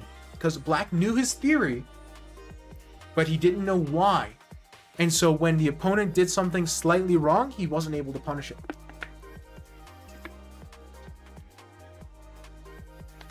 Black knew the moves, but he didn't understand them. You need to not just know the moves to your opening, but you need to understand the moves. You need to understand your opening. Why do I play this move before this other move? Why does my opponent play his move before this other move? Why is that important? What happens if he plays a different move first? Right? What happens? Why is it a problem? Why is this the correct order? And that's sort of like curiosity, right? That sort of questioning everything is how you kind of get a handle on what openings you want to play. Gon asked earlier how I learned the dragon, and basically I saw the main lines from that book, and the book gave an explanation for some of the moves, but the earlier moves it didn't give an explanation. So I just went in there and like Grandmaster games, and I played them myself, and like engines. I was like, okay, why this move first? What's the big deal? And I kind of like dug into it, and like tried out little different bits, and you kind of figure out how the opening flows. And so if something kind of goes off, you can say, oh, that's not right, and then you take a moment, you're like, why isn't it right? You figure it out and you punish him. This isn't right for white, and black can punish white and make white be in an uncomfortable position. They're not worse, they're not losing, but it's uncomfortable. Which is, if white is uncomfortable out of the opening, that's a huge success for black. Which is why, and then, as if we needed more proof that black doesn't understand the position, he played knight b4 here, which is horrific. Like, absolutely terrible. The knight does not belong on b4. It belongs on e5 to go to c4. Now, even playing knight e5 in this position is too soon, but this is the wrong plan. This is strictly incorrect. But okay. And again, once again, e5, the wrong plan. Sometimes you play e5 in the dragon. It's very rare. This is what I mean. Like, I don't know accelerated dragon theory, but you put me in this position as black, I know what to do. Vaguely. I might not play the perfect moves, but I'll play close. Because I understand the flow of the position. I don't know if you all have seen Oppenheimer, but there's the scene early on where Oppenheimer is talking to a physics professor. I think it's Bohr, right? And it might have been, it was someone else, not Bohr. I don't remember who. Play e5 when white plays bishop d4, right? Sometimes. Depends on when. And he's like, he's not very good at math. And the professor says, yes, but can he... But, when... I don't remember what musician it was. When he was asked if the person can read sheet music, he's like, doesn't matter if he can read sheet music. Can he hear the sheet music? Doesn't matter if he can understand the math. Can you hear the music? And that's what I mean. It's like, can you hear the music of the position? You just take probably? In this position? Nah, I don't think so. As white taking is usually bad because I take with c and I get d5 very easily. Letting black have d5 in the dragon is usually a bad thing. In castle's positions, it's okay because you have a ton of pressure down the d file, and so you have a ton of active pressure. Anyway, that's why I'm so adamant that this is wrong. That's why I'm so on it, Because to me, it's a very telling bad move. ED after d5, ED. Okay, wait. Queen d2. Yeah, castles, queen d2, d5, ed. You can play ed, but then knight takes d5, and my bishop has been unleashed. Remember, this is the dream position for a dragon play. My bishop is released. You don't have a central advantage. You don't have a development advantage. All of white's advantages in the dragon, gone. Meanwhile, black still has his advantages. You have the extra central pawn, and you have the amazing bishop. Black has gotten everything he's wanted. He's nullified all of white's advantages and, established his own permanent. This is incredible for black. White should not take ED. You should probably castle long. Takes on c6, queen d2.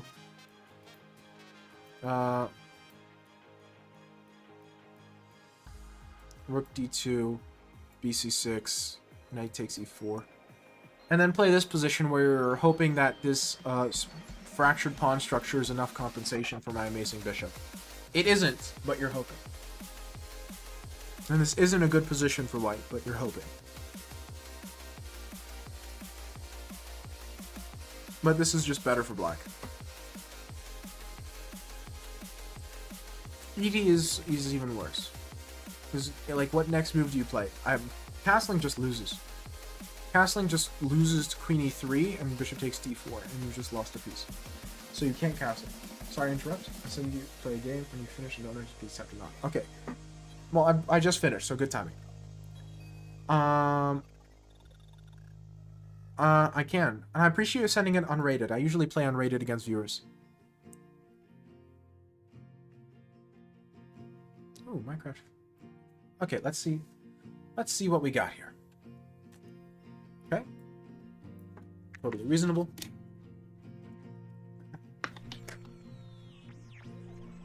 Sure.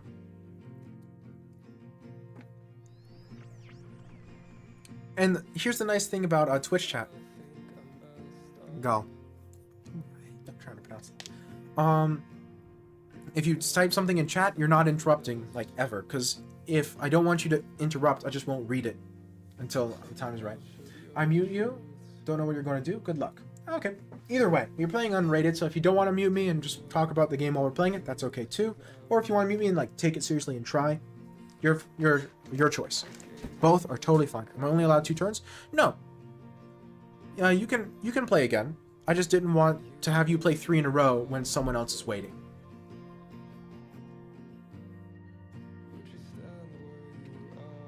That's all it was. If you're the only one here, or it's you and someone else who's already played, knock yourself out. But it's just specifically because there was someone else waiting who hasn't yet to play. That's the only reason. There's no, like, turn limit or something. Names are Indian? Real. Yeah. I mean, they're playing reasonable moves so far.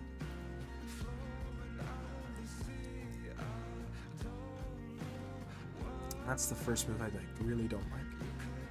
Maybe it works, but I just don't trust you. This looks correct.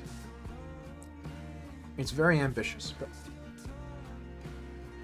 I'm a very ambitious chess player, so it works.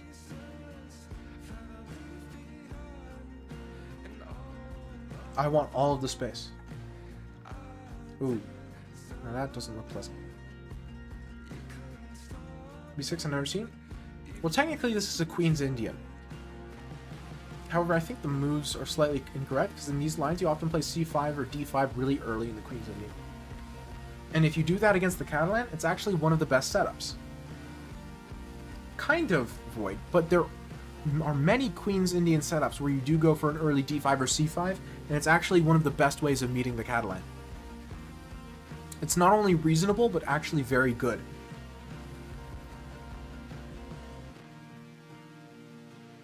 The problem here is that Black did not play one of these moves early, so he didn't get his central counterplay fast enough, so now I have the full center. That's the real big issue here. It's actually quite difficult for me to take advantage of this in a timely manner.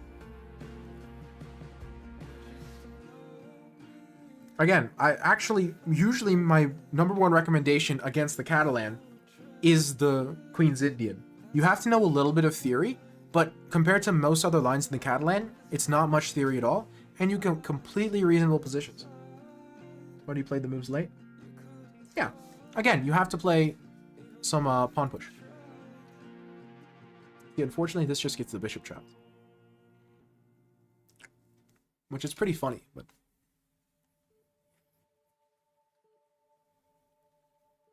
Again, it's an incorrectly played Queen's Indian, but the Queen's Indian in general against the Catalan is excellent. It's one of, in my opinion, the most practical ways of meeting the Catalan, because it takes a lot of the complexity and sting out of the Catalan immediately, to the point where it's no longer an opening that's nearly as scary. You're not under nearly as much pressure as Black. Feel something is missing? In this position, or in the Queen's Indian in general? In this position, I'm telling you, what's missing is he did not play d5 or c5 early. He played knight c6 too soon. It's b6 here, and then when I do something silly, you play like d5 or c5, depending on what I do. Now, I delayed c4, so it's a little different. The move board's a little different. This position? Well, I'm just winning a piece. Unless I'm grossly miscalculated, which is always possible, but...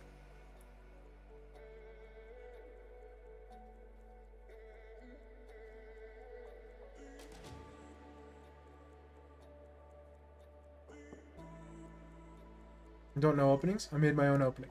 Well, we'll look into it afterwards again. It's not that big a deal. Not knowing openings, not a huge deal. I don't think you need to learn openings. But understanding how to play the opening is important, and that's what we're going to look at. Not specific moves to memorize, but like ideas and ways of thinking about it. Goals, that sort of thing. Plan making, you know? What an opening is, pretty much. Because in my opinion, that's the important stuff.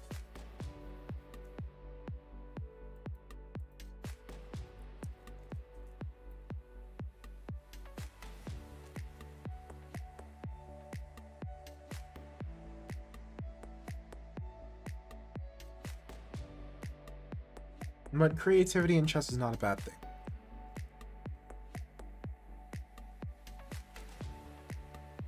But like in art, you have to understand like how to use it, what direction to use it, you know? Directionless creativity is a bad thing. Creativity is not a bad thing. Just watch Blogging reach 2,400 in 3 months, no payment. I wish. I like to think that I help viewers learn. And I think there's apt historical data to imply that I'm not harmful, at least.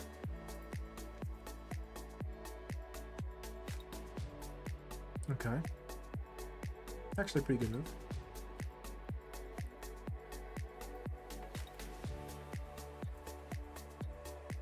Knight b5. Knight b5 I'm considering. I just don't like that my pieces aren't active yet. Yeah, I learned a lot from you. I like to think.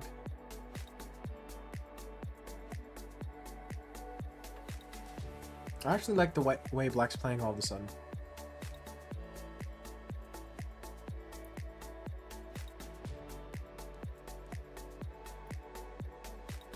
Even if he's still in an uncomfortable position, I like the way things are going. And the way he's working on the position. Like opening ideas.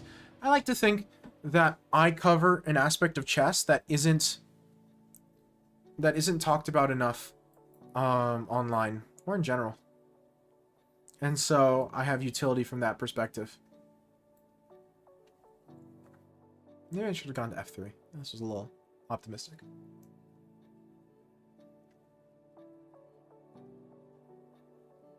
I'm like a chess Buddhist. And Buddhist. There you go. I'm like a chess Buddhist. And so, knight c7? Knight c7 is a move I want to play. Knight c7 takes, knight takes, is 2 pieces for the knight. 2 pieces for the rook, which is usually better for the 2 pieces. Now, I'm already up enough material that's still not bad for me, but if I have the choice, I don't want to give my opponent something.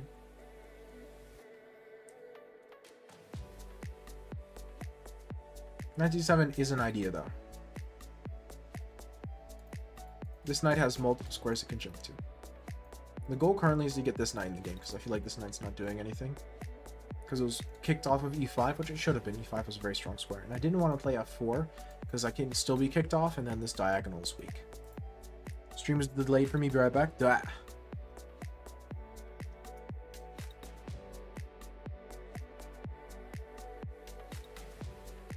Okay. I'm back. Welcome back.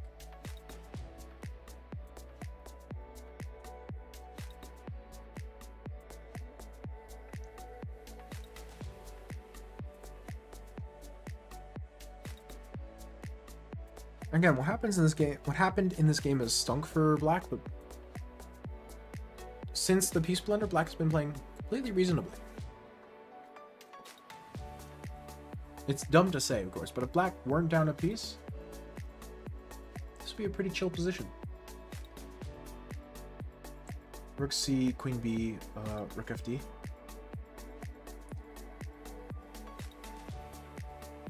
I'm not sure if I want the rooks on C and D or if I want them on B and C. I haven't decided yet. I'm kind of waiting to see how it goes. My heart tells me B and C because my B pawn, if it's not captured, is likely to become a passer in the near future. Additionally, even if it's not, the B file might open, and the C file's already open. So I think I'm better off being on B and C than I am being on C and D. Now it's simple because the B file is open and the C file is not. So it's quite easy to say that I want B and C. Because the D file, it's not really doing a whole lot. What's it doing? Preventing an advance that he doesn't want to play anyway. It's not super productive. Started learning German and it's not fun. I'm working on Russian currently. I have it as a school subject, and so I figure I might as well bite the bullet and like actually try and learn some of it. I want to do Greek, but 4 is rough. 4 languages.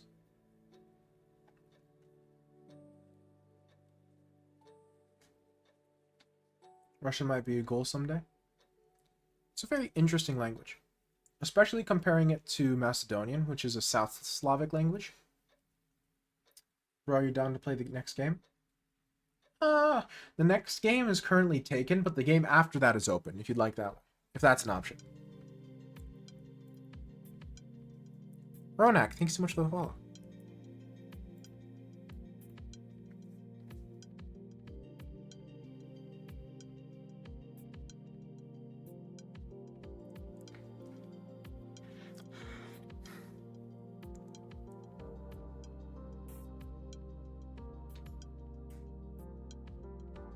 Does that work? I want to play e4 myself at some point to open up my bishop. Okay, then I booked the next game. You got it. Normally, you would type !join in the chat, and my bot would do it for you. Simplifies things a little bit on my end. It's not that big of a deal since stream is pretty quiet. It's towards the end of stream, so things have slowed down a little. But, you know.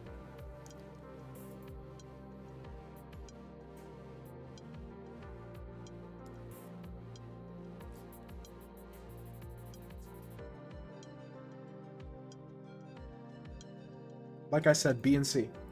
C and D isn't terrible, but the D file I think is just worse than the B file. It's less important to me.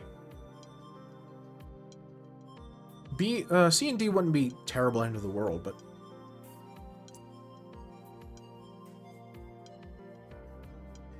Again, we'll look at it and I'll draw some arrows. I can also draw it like this.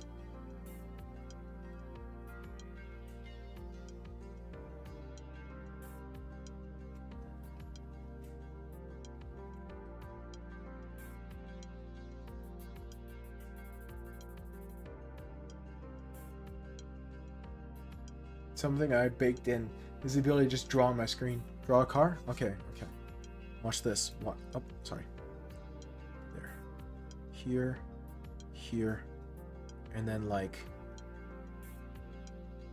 it would go out a little more in the front, and it would be like... And then like that. Right? And then you got the windshield. You know? You know what I'm saying? Like headlights. Like backlight here, you know? Picking up what I'm putting down? Okay, we take this. And then this. That's a van. A van is a subcategory of a car. Van is a subset of car.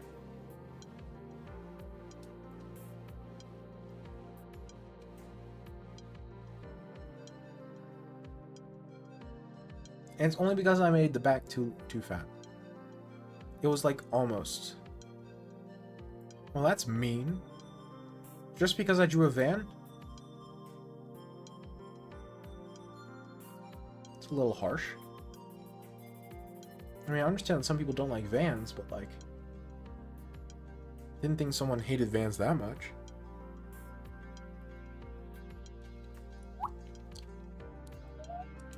Also, keep in mind, Erica, These games I'm playing against viewers are unrated, so feel free to comment, ask questions, suggest moves for your own game and for other people's games.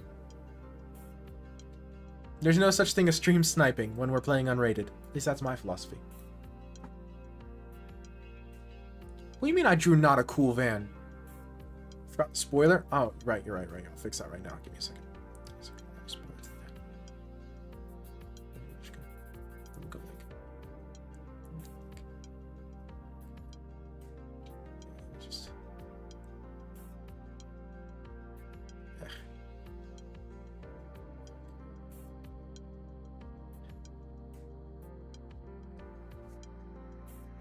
Big spoiler.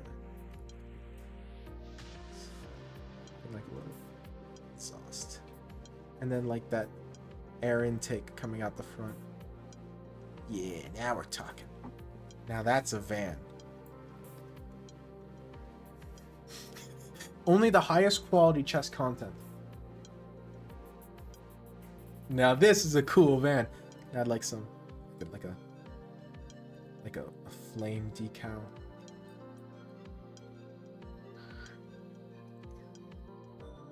There we go, like a flame decal going on.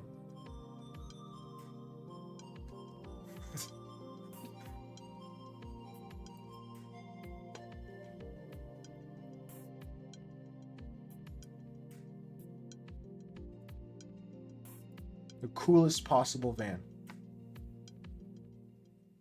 This is art. It's high art.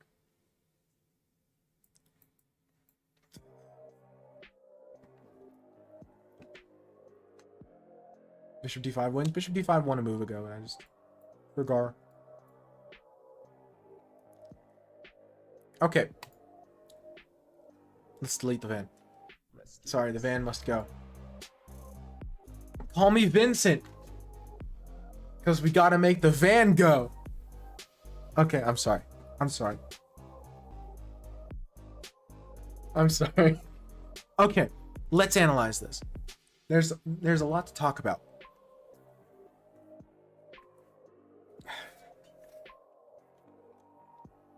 There's a lot to talk about here.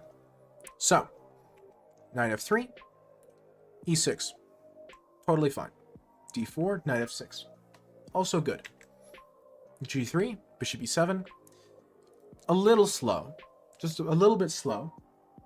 But okay. You trying to castle? Never bad. g2, castle's short. So far, so good. Knight c6 is the first move I don't love. And I'll explain why. Right? It's because after c4, I'm threatening to push d5. Now, if you push d5 yourself, you're probably fine. Never mind. Never mind. Knight c6 is actually fine.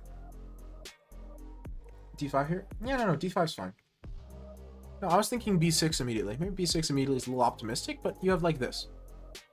And this cannot be bad for black. Additionally, d5 is absolutely playable here.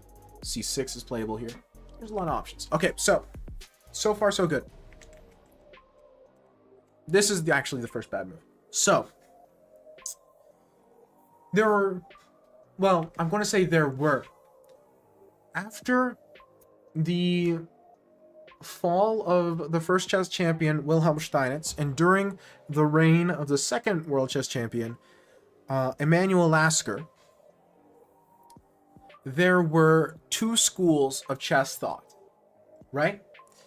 There was the classical school and the hypermodern school. The classical school were, very simply, classical. If we just say, black wastes moves, the classical school would say, okay, you take the center with your pawns, you develop your pieces around said center, you castle, and you push your space advantage. The hypermodern school said, you let your opponent take the center. Let them take as big of a center as they want, because that big center is going to be a weakness long term.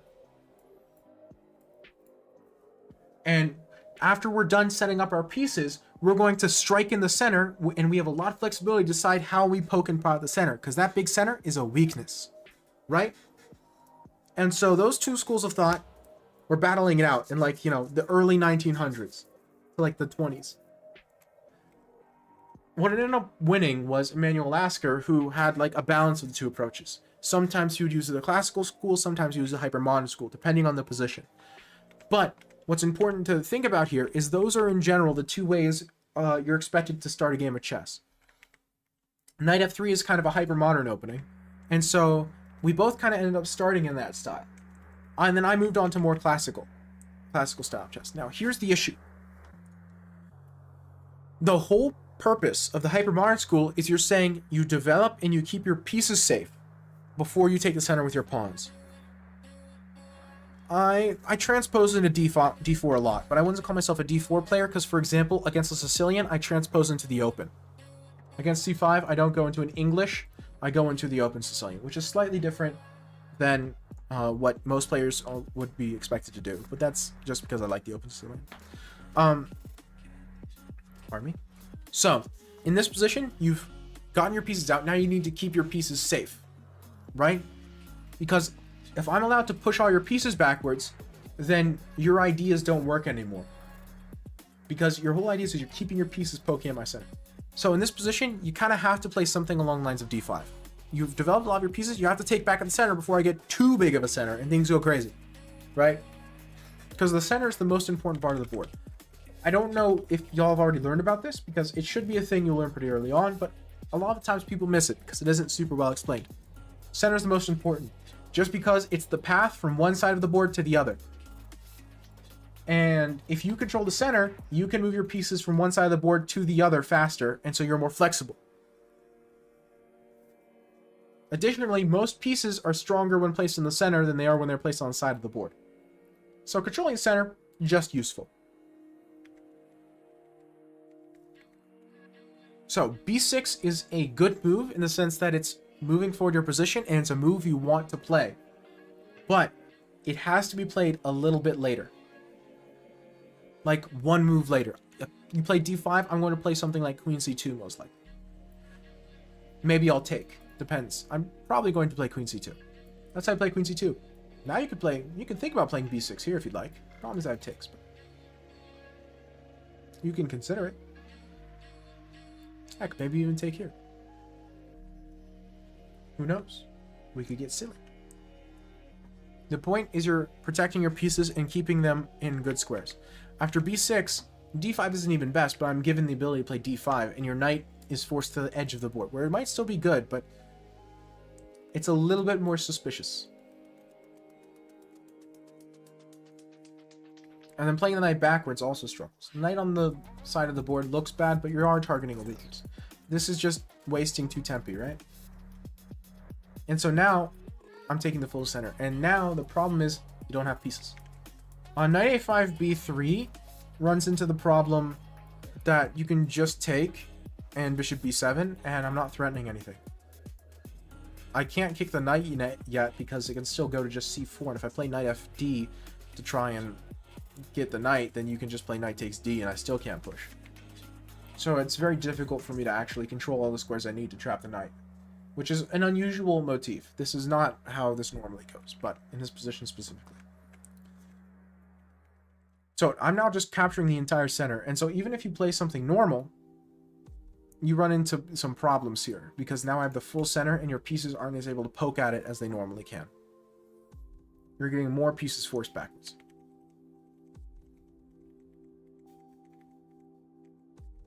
And c6, I like the idea of trying to take these pawns and try to get rid of my center, but I can just keep pushing, right? And the pawns, as they go deeper into the position, the more and more they stifle you, right? Pawns on these squares, they're good for me, but you're not feeling too pressured. Once it gets forward that one square and I'm allowed to keep it there, now you're feeling some pressure. You're feeling the heat because I'm pushing up against you, pushing into your side of the board, right? There's eight files. There's 8 ranks. So this is like the black half of the board here, right? And this is the white half. And so once I start pushing, I'm pushing into your side of the board now, right? So you're kind of feeling the pressure. And then c6, even if this didn't win a bishop and you could retreat, this might still be a good move because now it's suffocating. It's deep. Gates are all the way in there. So in this position, it would be better to try... I mean, it's difficult to find a very good move here because it's a bit of a painful position. But maybe you can try to get your bishop out and then maybe go for c6 or d6, then c6. Yeah, I didn't notice. Which makes sense. It's not easy to see. So you kind of let me get too much of a center. You let me get too much momentum rolling. In this position, you can play d5, and you'd be totally okay. I would probably recommend playing d5 in this position, if I'm being honest, before I play c4. Because a lot of the times in these d4 positions, both sides want to push their c-pawns. Both you and me. Because we don't have a king here that's not weak. So pushing the c-pawns is a good way to chip away at the center. This pawn on the c-file is less important than the center one. Because it's not part of the center. It's not part of that battle. So being able to play this and trade off a center pawn for a non-center pawn, that's pretty good for us. It's pretty good for me. It's pretty good for you. It's pretty good for whoever gets to do it. So pushing the c-pawn is a normal idea. So often you want to move the knight like here. That way you can still push your c-pawn. It's like play c4 or something. You can even play c5 here immediately. That's perfectly done. Fine. Or if I play something like, I don't know, b3. It might make sense to go knight bd7 and play c4. I'm closing the queue. Everyone already in the queue will still get their games, just no one new can join.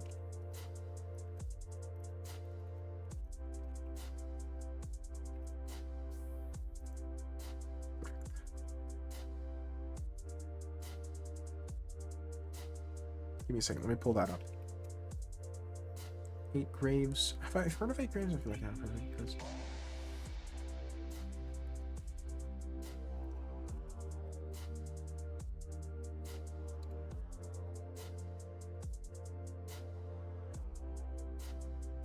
I think you've sent me this one before. Anyway. So, putting the knight in front of the c-pawn isn't amazing because you're closing down some flexibility. Honestly, you could even play c5 here before playing d4. The ideas are very similar. And now I'm pushing you backwards and you lost a piece early. Now, to be fair, after you lost a piece, you actually played really, really well.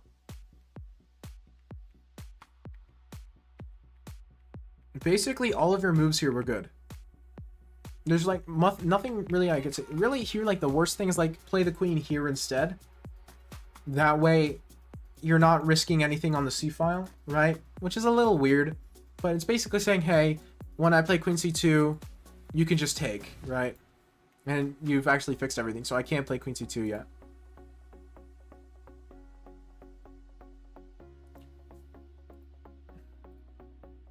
Hello, Tony from Italy. You have a beautiful country. I visited Italy like November of last year.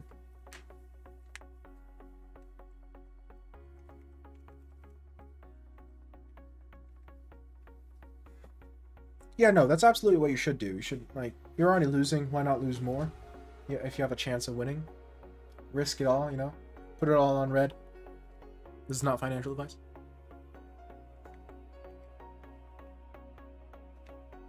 But again, I really liked what you did.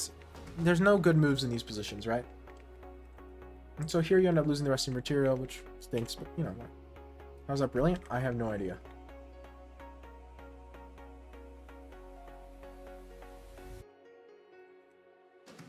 I guess because technically I'm sacrificing a piece. I don't know. Chess.com gives brilliance for the weirdest things. So, a lot of good things in this game. A lot of good moves, a lot of good ideas. The problem is you let me get too big of a center too quick and you were forced backwards. You want to take the center at some point, and while you don't have to take it immediately, you can wait a little bit. You can't wait forever or you'll get rolled over. What city have you been to? Of course I've been to Rome because that's where I flew in, and I stayed in Montesilvano. For like 2 weeks. Which I know Montesilvano is kind of touristy. But it was nice.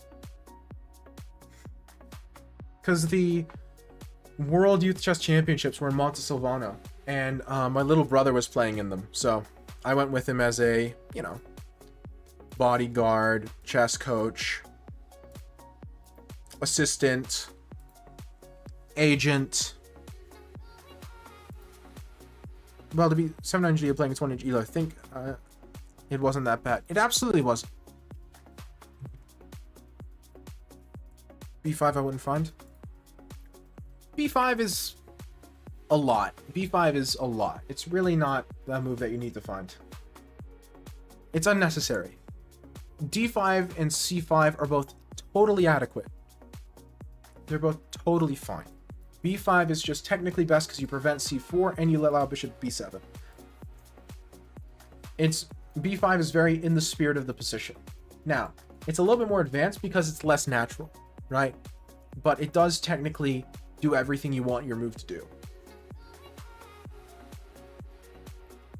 So it is a very good move, but like, I would not expect anyone to find it, and I wouldn't be teaching towards it right now. Okay, have a good evening. You as well, Antonio. Appreciate you stopping by.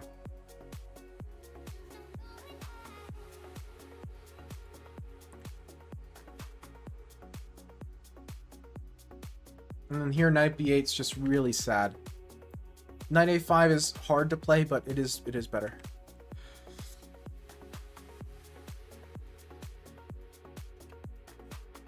Again, this is a hard position. You're in a rough spot. And then after you lost a piece, it's difficult to analyze because you're already down a piece. And you really didn't play any terrible moves after that. The worst thing you played in this position is like you took my knight. You probably shouldn't have taken the knight. And maybe you should. The computer actually gives it his best, but again, so like queen d7 is better. Pew pew pew pew pew pew pew. I gave you a lot of extra pews.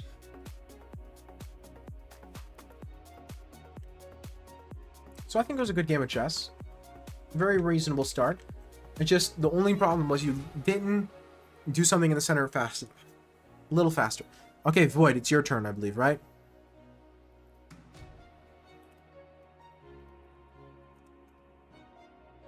Yep. Are we playing a game or do you have another game to show me?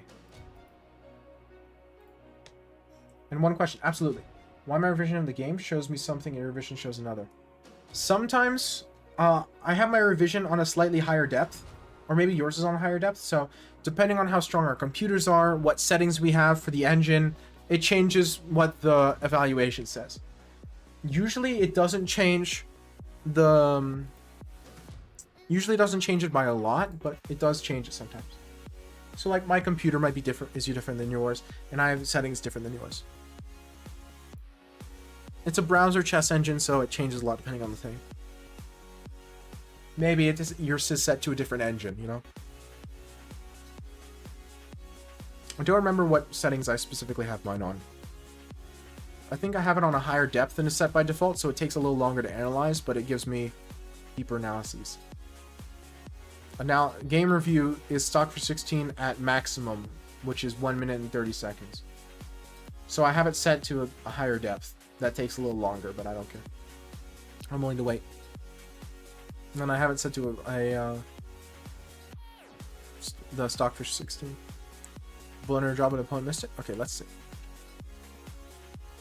Because I'm not that strong of a chess player, I'm not like a grandmaster, so I miss a lot of tactics. So I have the computer visible because while I try to explain the position, it's helpful to help make sure I'm not messing it up too badly. D4, D5, DXC, BXC. Okay, so far so good. Okay, Wolf 3. Bishop F4. 6.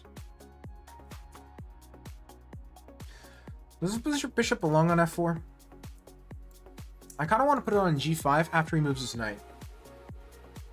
If he plays H6 first, maybe then I play bishop C4. And he's wasted the tempo. Either way, knight C3 first looks more natural. Tempo of the pawn. And if he plays knight F6, then I could think about bishop G5. Don't know theory? I'm not talking theory. I don't know theory for this position either. I'm just talking natural moves. Bishop C4 seems like the wrong thing. First off, in general, you want to develop knights before bishops. But also second, this is with tempo. This attacks the pawn directly. He has to play a move. Knight F6 looks most natural. And here, bishop G4 can't be that bad. Or you can just play develop with check and castle. This looks completely reasonable to me. Didn't want to think about D4. D4, the more he advances this pawn, the harder it gets to defend. D4, knight E4, it's just he's lost a pawn. Bishop B6, bishop F4 now. Because now you have like knight D6 incoming. This is very uncomfortable. He shouldn't be making this many pawn moves in the opening. In general, you don't want to move the same piece twice in the opening. And this pawn's already moved twice. So moving it a third time is very much tempting the hands of fate. And this tempos the bishop, which means he has to move another bishop again. And so you just get an insane amount of development. This is too strong a development lead. Black is going to suffocate. Brain dead this game until I was losing. Let's see. Bishop 4, bishop b5, castles. So far this isn't terrible. 6, a3, a6, bishop d3.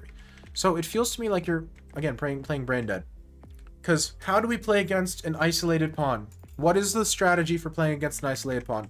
I've discussed this before, but I don't know if you were here when I did, and I don't know if you remember. How do you play against an isolated pawn?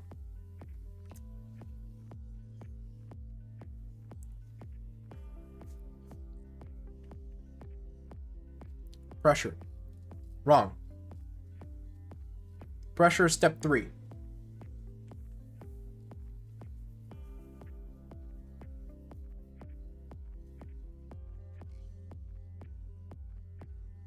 That's a common misconception. Step 1, control the square in front of it. Ideally put a knight on it, but it doesn't matter a ton. Just control the square. Like here, like you played this to pin the knight, maybe even take the knight. Then you go like here, here, here, here, here. This square, priority numero uno. The power of friendship, exactly. This is priority numero uno. Right? Step 1. Step 2. Trade off everything that isn't a queen and a rook. And then step 3 is win the pawn in the endgame. I'll give a quick and dirty example of what that looks like. So, this is going to be a very, very bad example, but let me cook. So let's check first.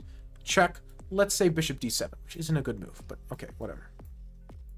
Knight c6. Castles. Knight c6. I'm going to play knight d2, which is not a good move, but we're not focusing on that right now. c3, h6, knight ed4. Let's see some rook move. Right? Queen d2 or something. And let's say we start exchanging pieces. We want to trade off everything that's not called a queen or a rook. And let me explain why. So, in this position, we use our rooks and our queen to put a ton of pressure on the pawn, and then, eventually, we will win it. Because it is extremely weak. And the way we will win it is by pushing our c-pawn. And the pawn is pinned, it can't do anything. Now, let's explain the reason why you keep queens and rooks on the board. The reason you keep rooks is obvious. You want to put pressure on the pawn. The more rooks you have, the more pressure you can put. That's reason for the rooks. The reason queens are very important is because if we go into the same position, but let's say somehow we trade queens by some magical imagination, we trade queens, and we do the same thing. Right? Then the difference is, let's say we waste a couple moves as white. The black king can get in and defend the pawn. You know. Nice music. Oh yeah, 9 to 5. I like that. Anyway, the king can get in and defend the pawn as well. You're never going to win this as white. It's a dead draw. If there's queens on the board, the king can't risk getting in because there's too much material. It's going to get checkmated if it goes too close to the center. So he can't bring the king in, so he doesn't have enough pieces to defend the pawn. Why not b5? Well, b5, it just delays you by one move. You play b3 and then c4. It doesn't change the picture much.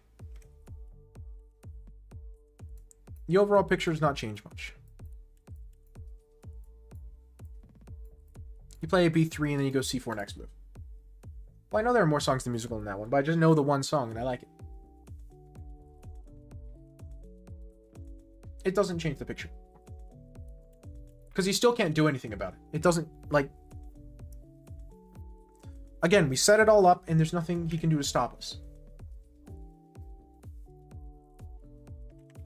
So, you want to keep queens and rooks, get rid of everything else, play the end game, win. If queens are traded off, you let the king in, you're never going to win.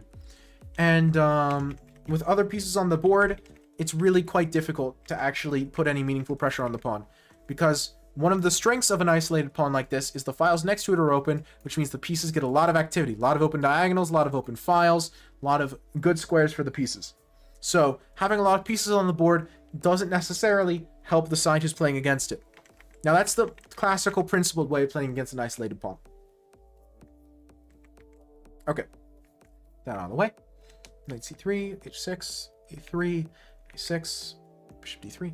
The reason taking is good is because you're getting rid of a piece that can control these squares with a piece that can.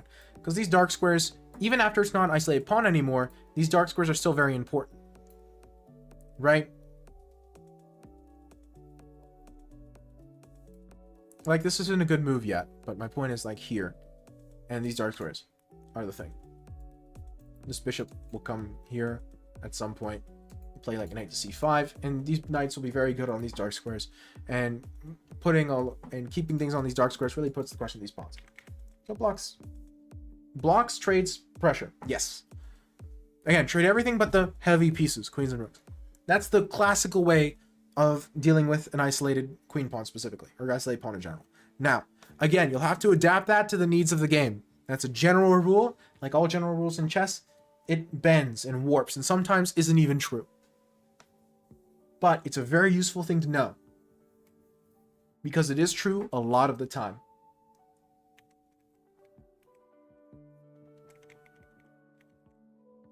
And it should go without saying, but if you're the other side, if you're playing with the isolated pawn, you want to avoid trades in general, and you want to play for activities, since the benefit of the isolated pawn is activity. So you want to play for amazing pieces, and while white's goofing off trying to control a square, you're like, that square's pointless.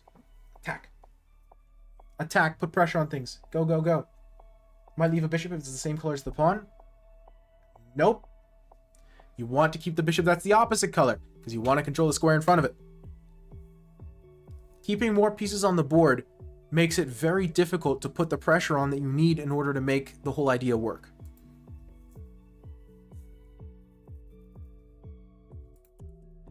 Because stuff like the c4 advance gets harder. Because what if he gets a pawn on b5 and a bishop on a6? Right? Now you can't play c5, c4 anymore, even if you play b3 first. Now, again, it changes. It changes. This isn't always true. Again, this is the very general skeleton structure of how to do it. It changes a lot depending on the position. And it might not be 100% true for this position, but it's a good way to start your thinking process.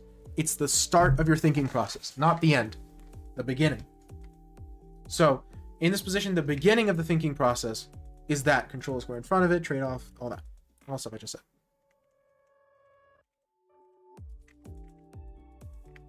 Okay.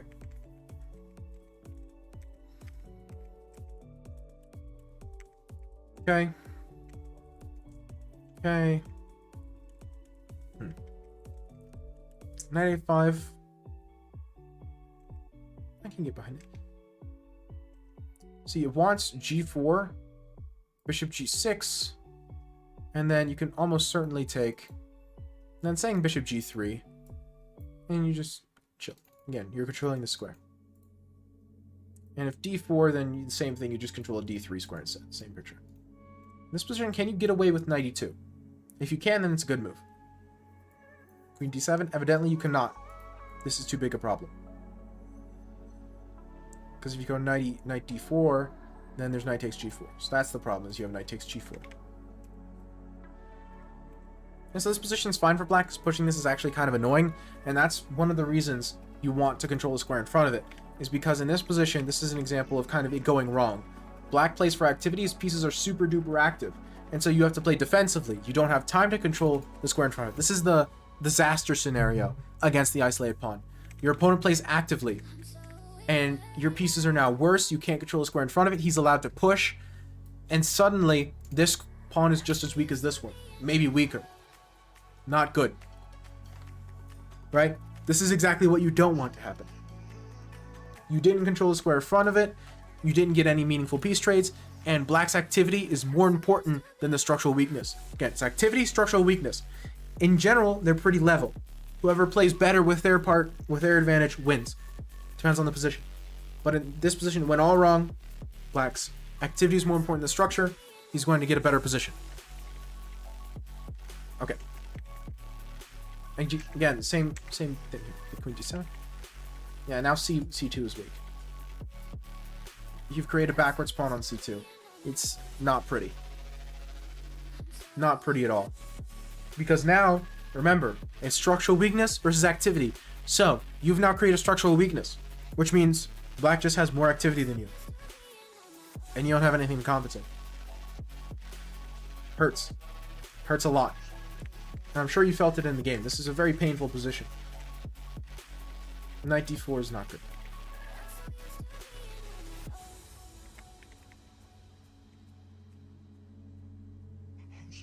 Because you have knight e5, which is a good find. This is a very good find. Got lucky this game? To some degree, yeah. But let's learn why it was important. Like, rook fe8 and you're suffering. Because look at your pieces versus Black's pieces. Your pieces are just nothing. Nothing. There's nothing happening. You have long-term weaknesses. That's a disaster. Terrible, terrible, terrible. Queen d2, knight e4, bishop takes e4, king takes e4. Even this isn't all sunshine and roses, but it's better than it was. Knight f3 check is cute. It doesn't work, but it's cute. Knight e2, on the other hand, uncomfortable.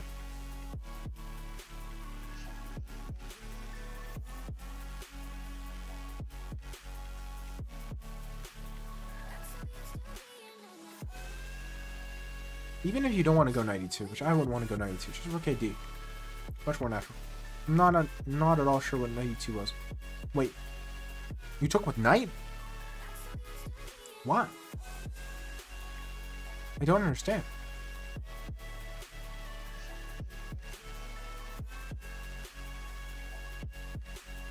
Give me the free piece. Thank you. Have a nice night.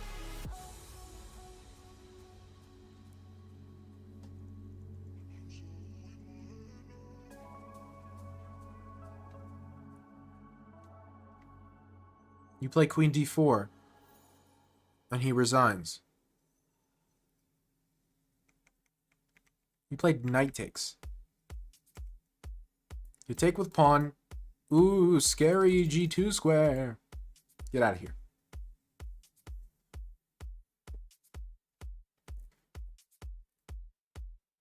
I think I just forgot how pawn moves. You must have, because not scary.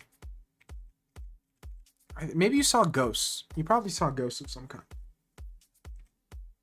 You're probably thinking, oh no, he gets here and then mate or something. I don't know. I don't know what you saw. I have no idea. I'm very confused. But okay. Whatever.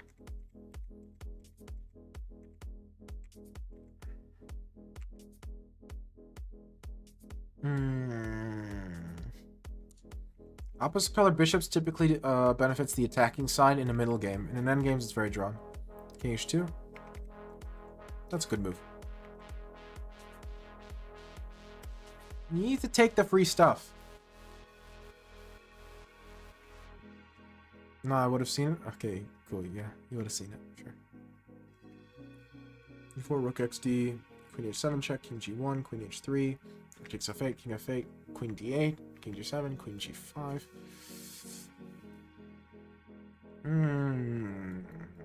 You were mating him.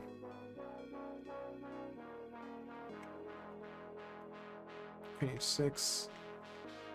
Okay, sure, that works. That works. I'll take that. You know what? Why calculate checkmate? Trade queens. Play the end game where you're up a rook. Fair enough. Yeah, so this middle game was disastrous. Luckily for you, he just blundered a rook. He had king h7, and then king g6, and hilariously, you don't have enough checks. Just barely, by the skin of your teeth. Because your pawn blocks your own bishop. Skin of your teeth. It's pretty funny, actually.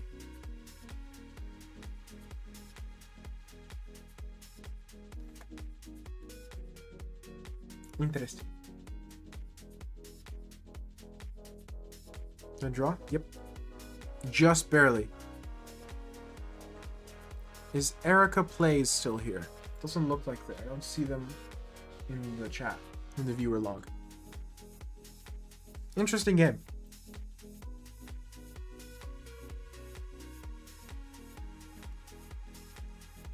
I knew I was losing? Yeah. But you could have taken a free piece. I mean...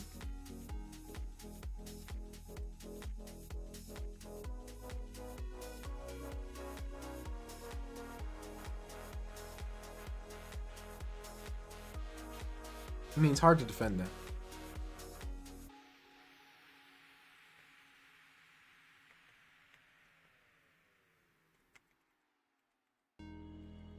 Again, I wouldn't call it luck, but your opponent did miscalculate.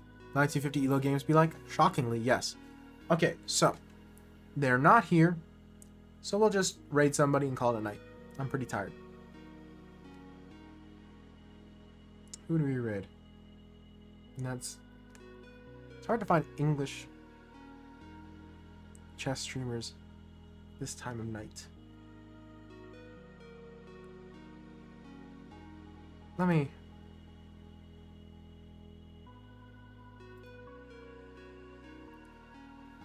Night, Void.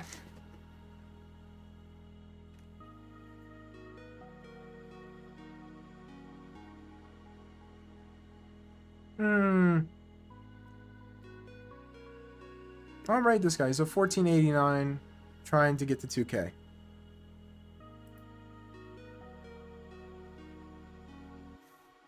From the Netherlands.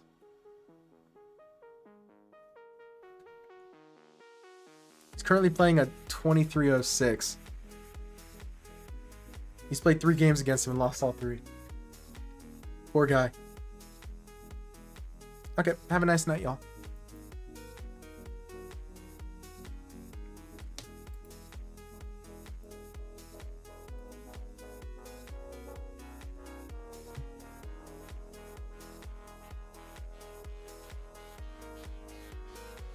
We feel a little positive.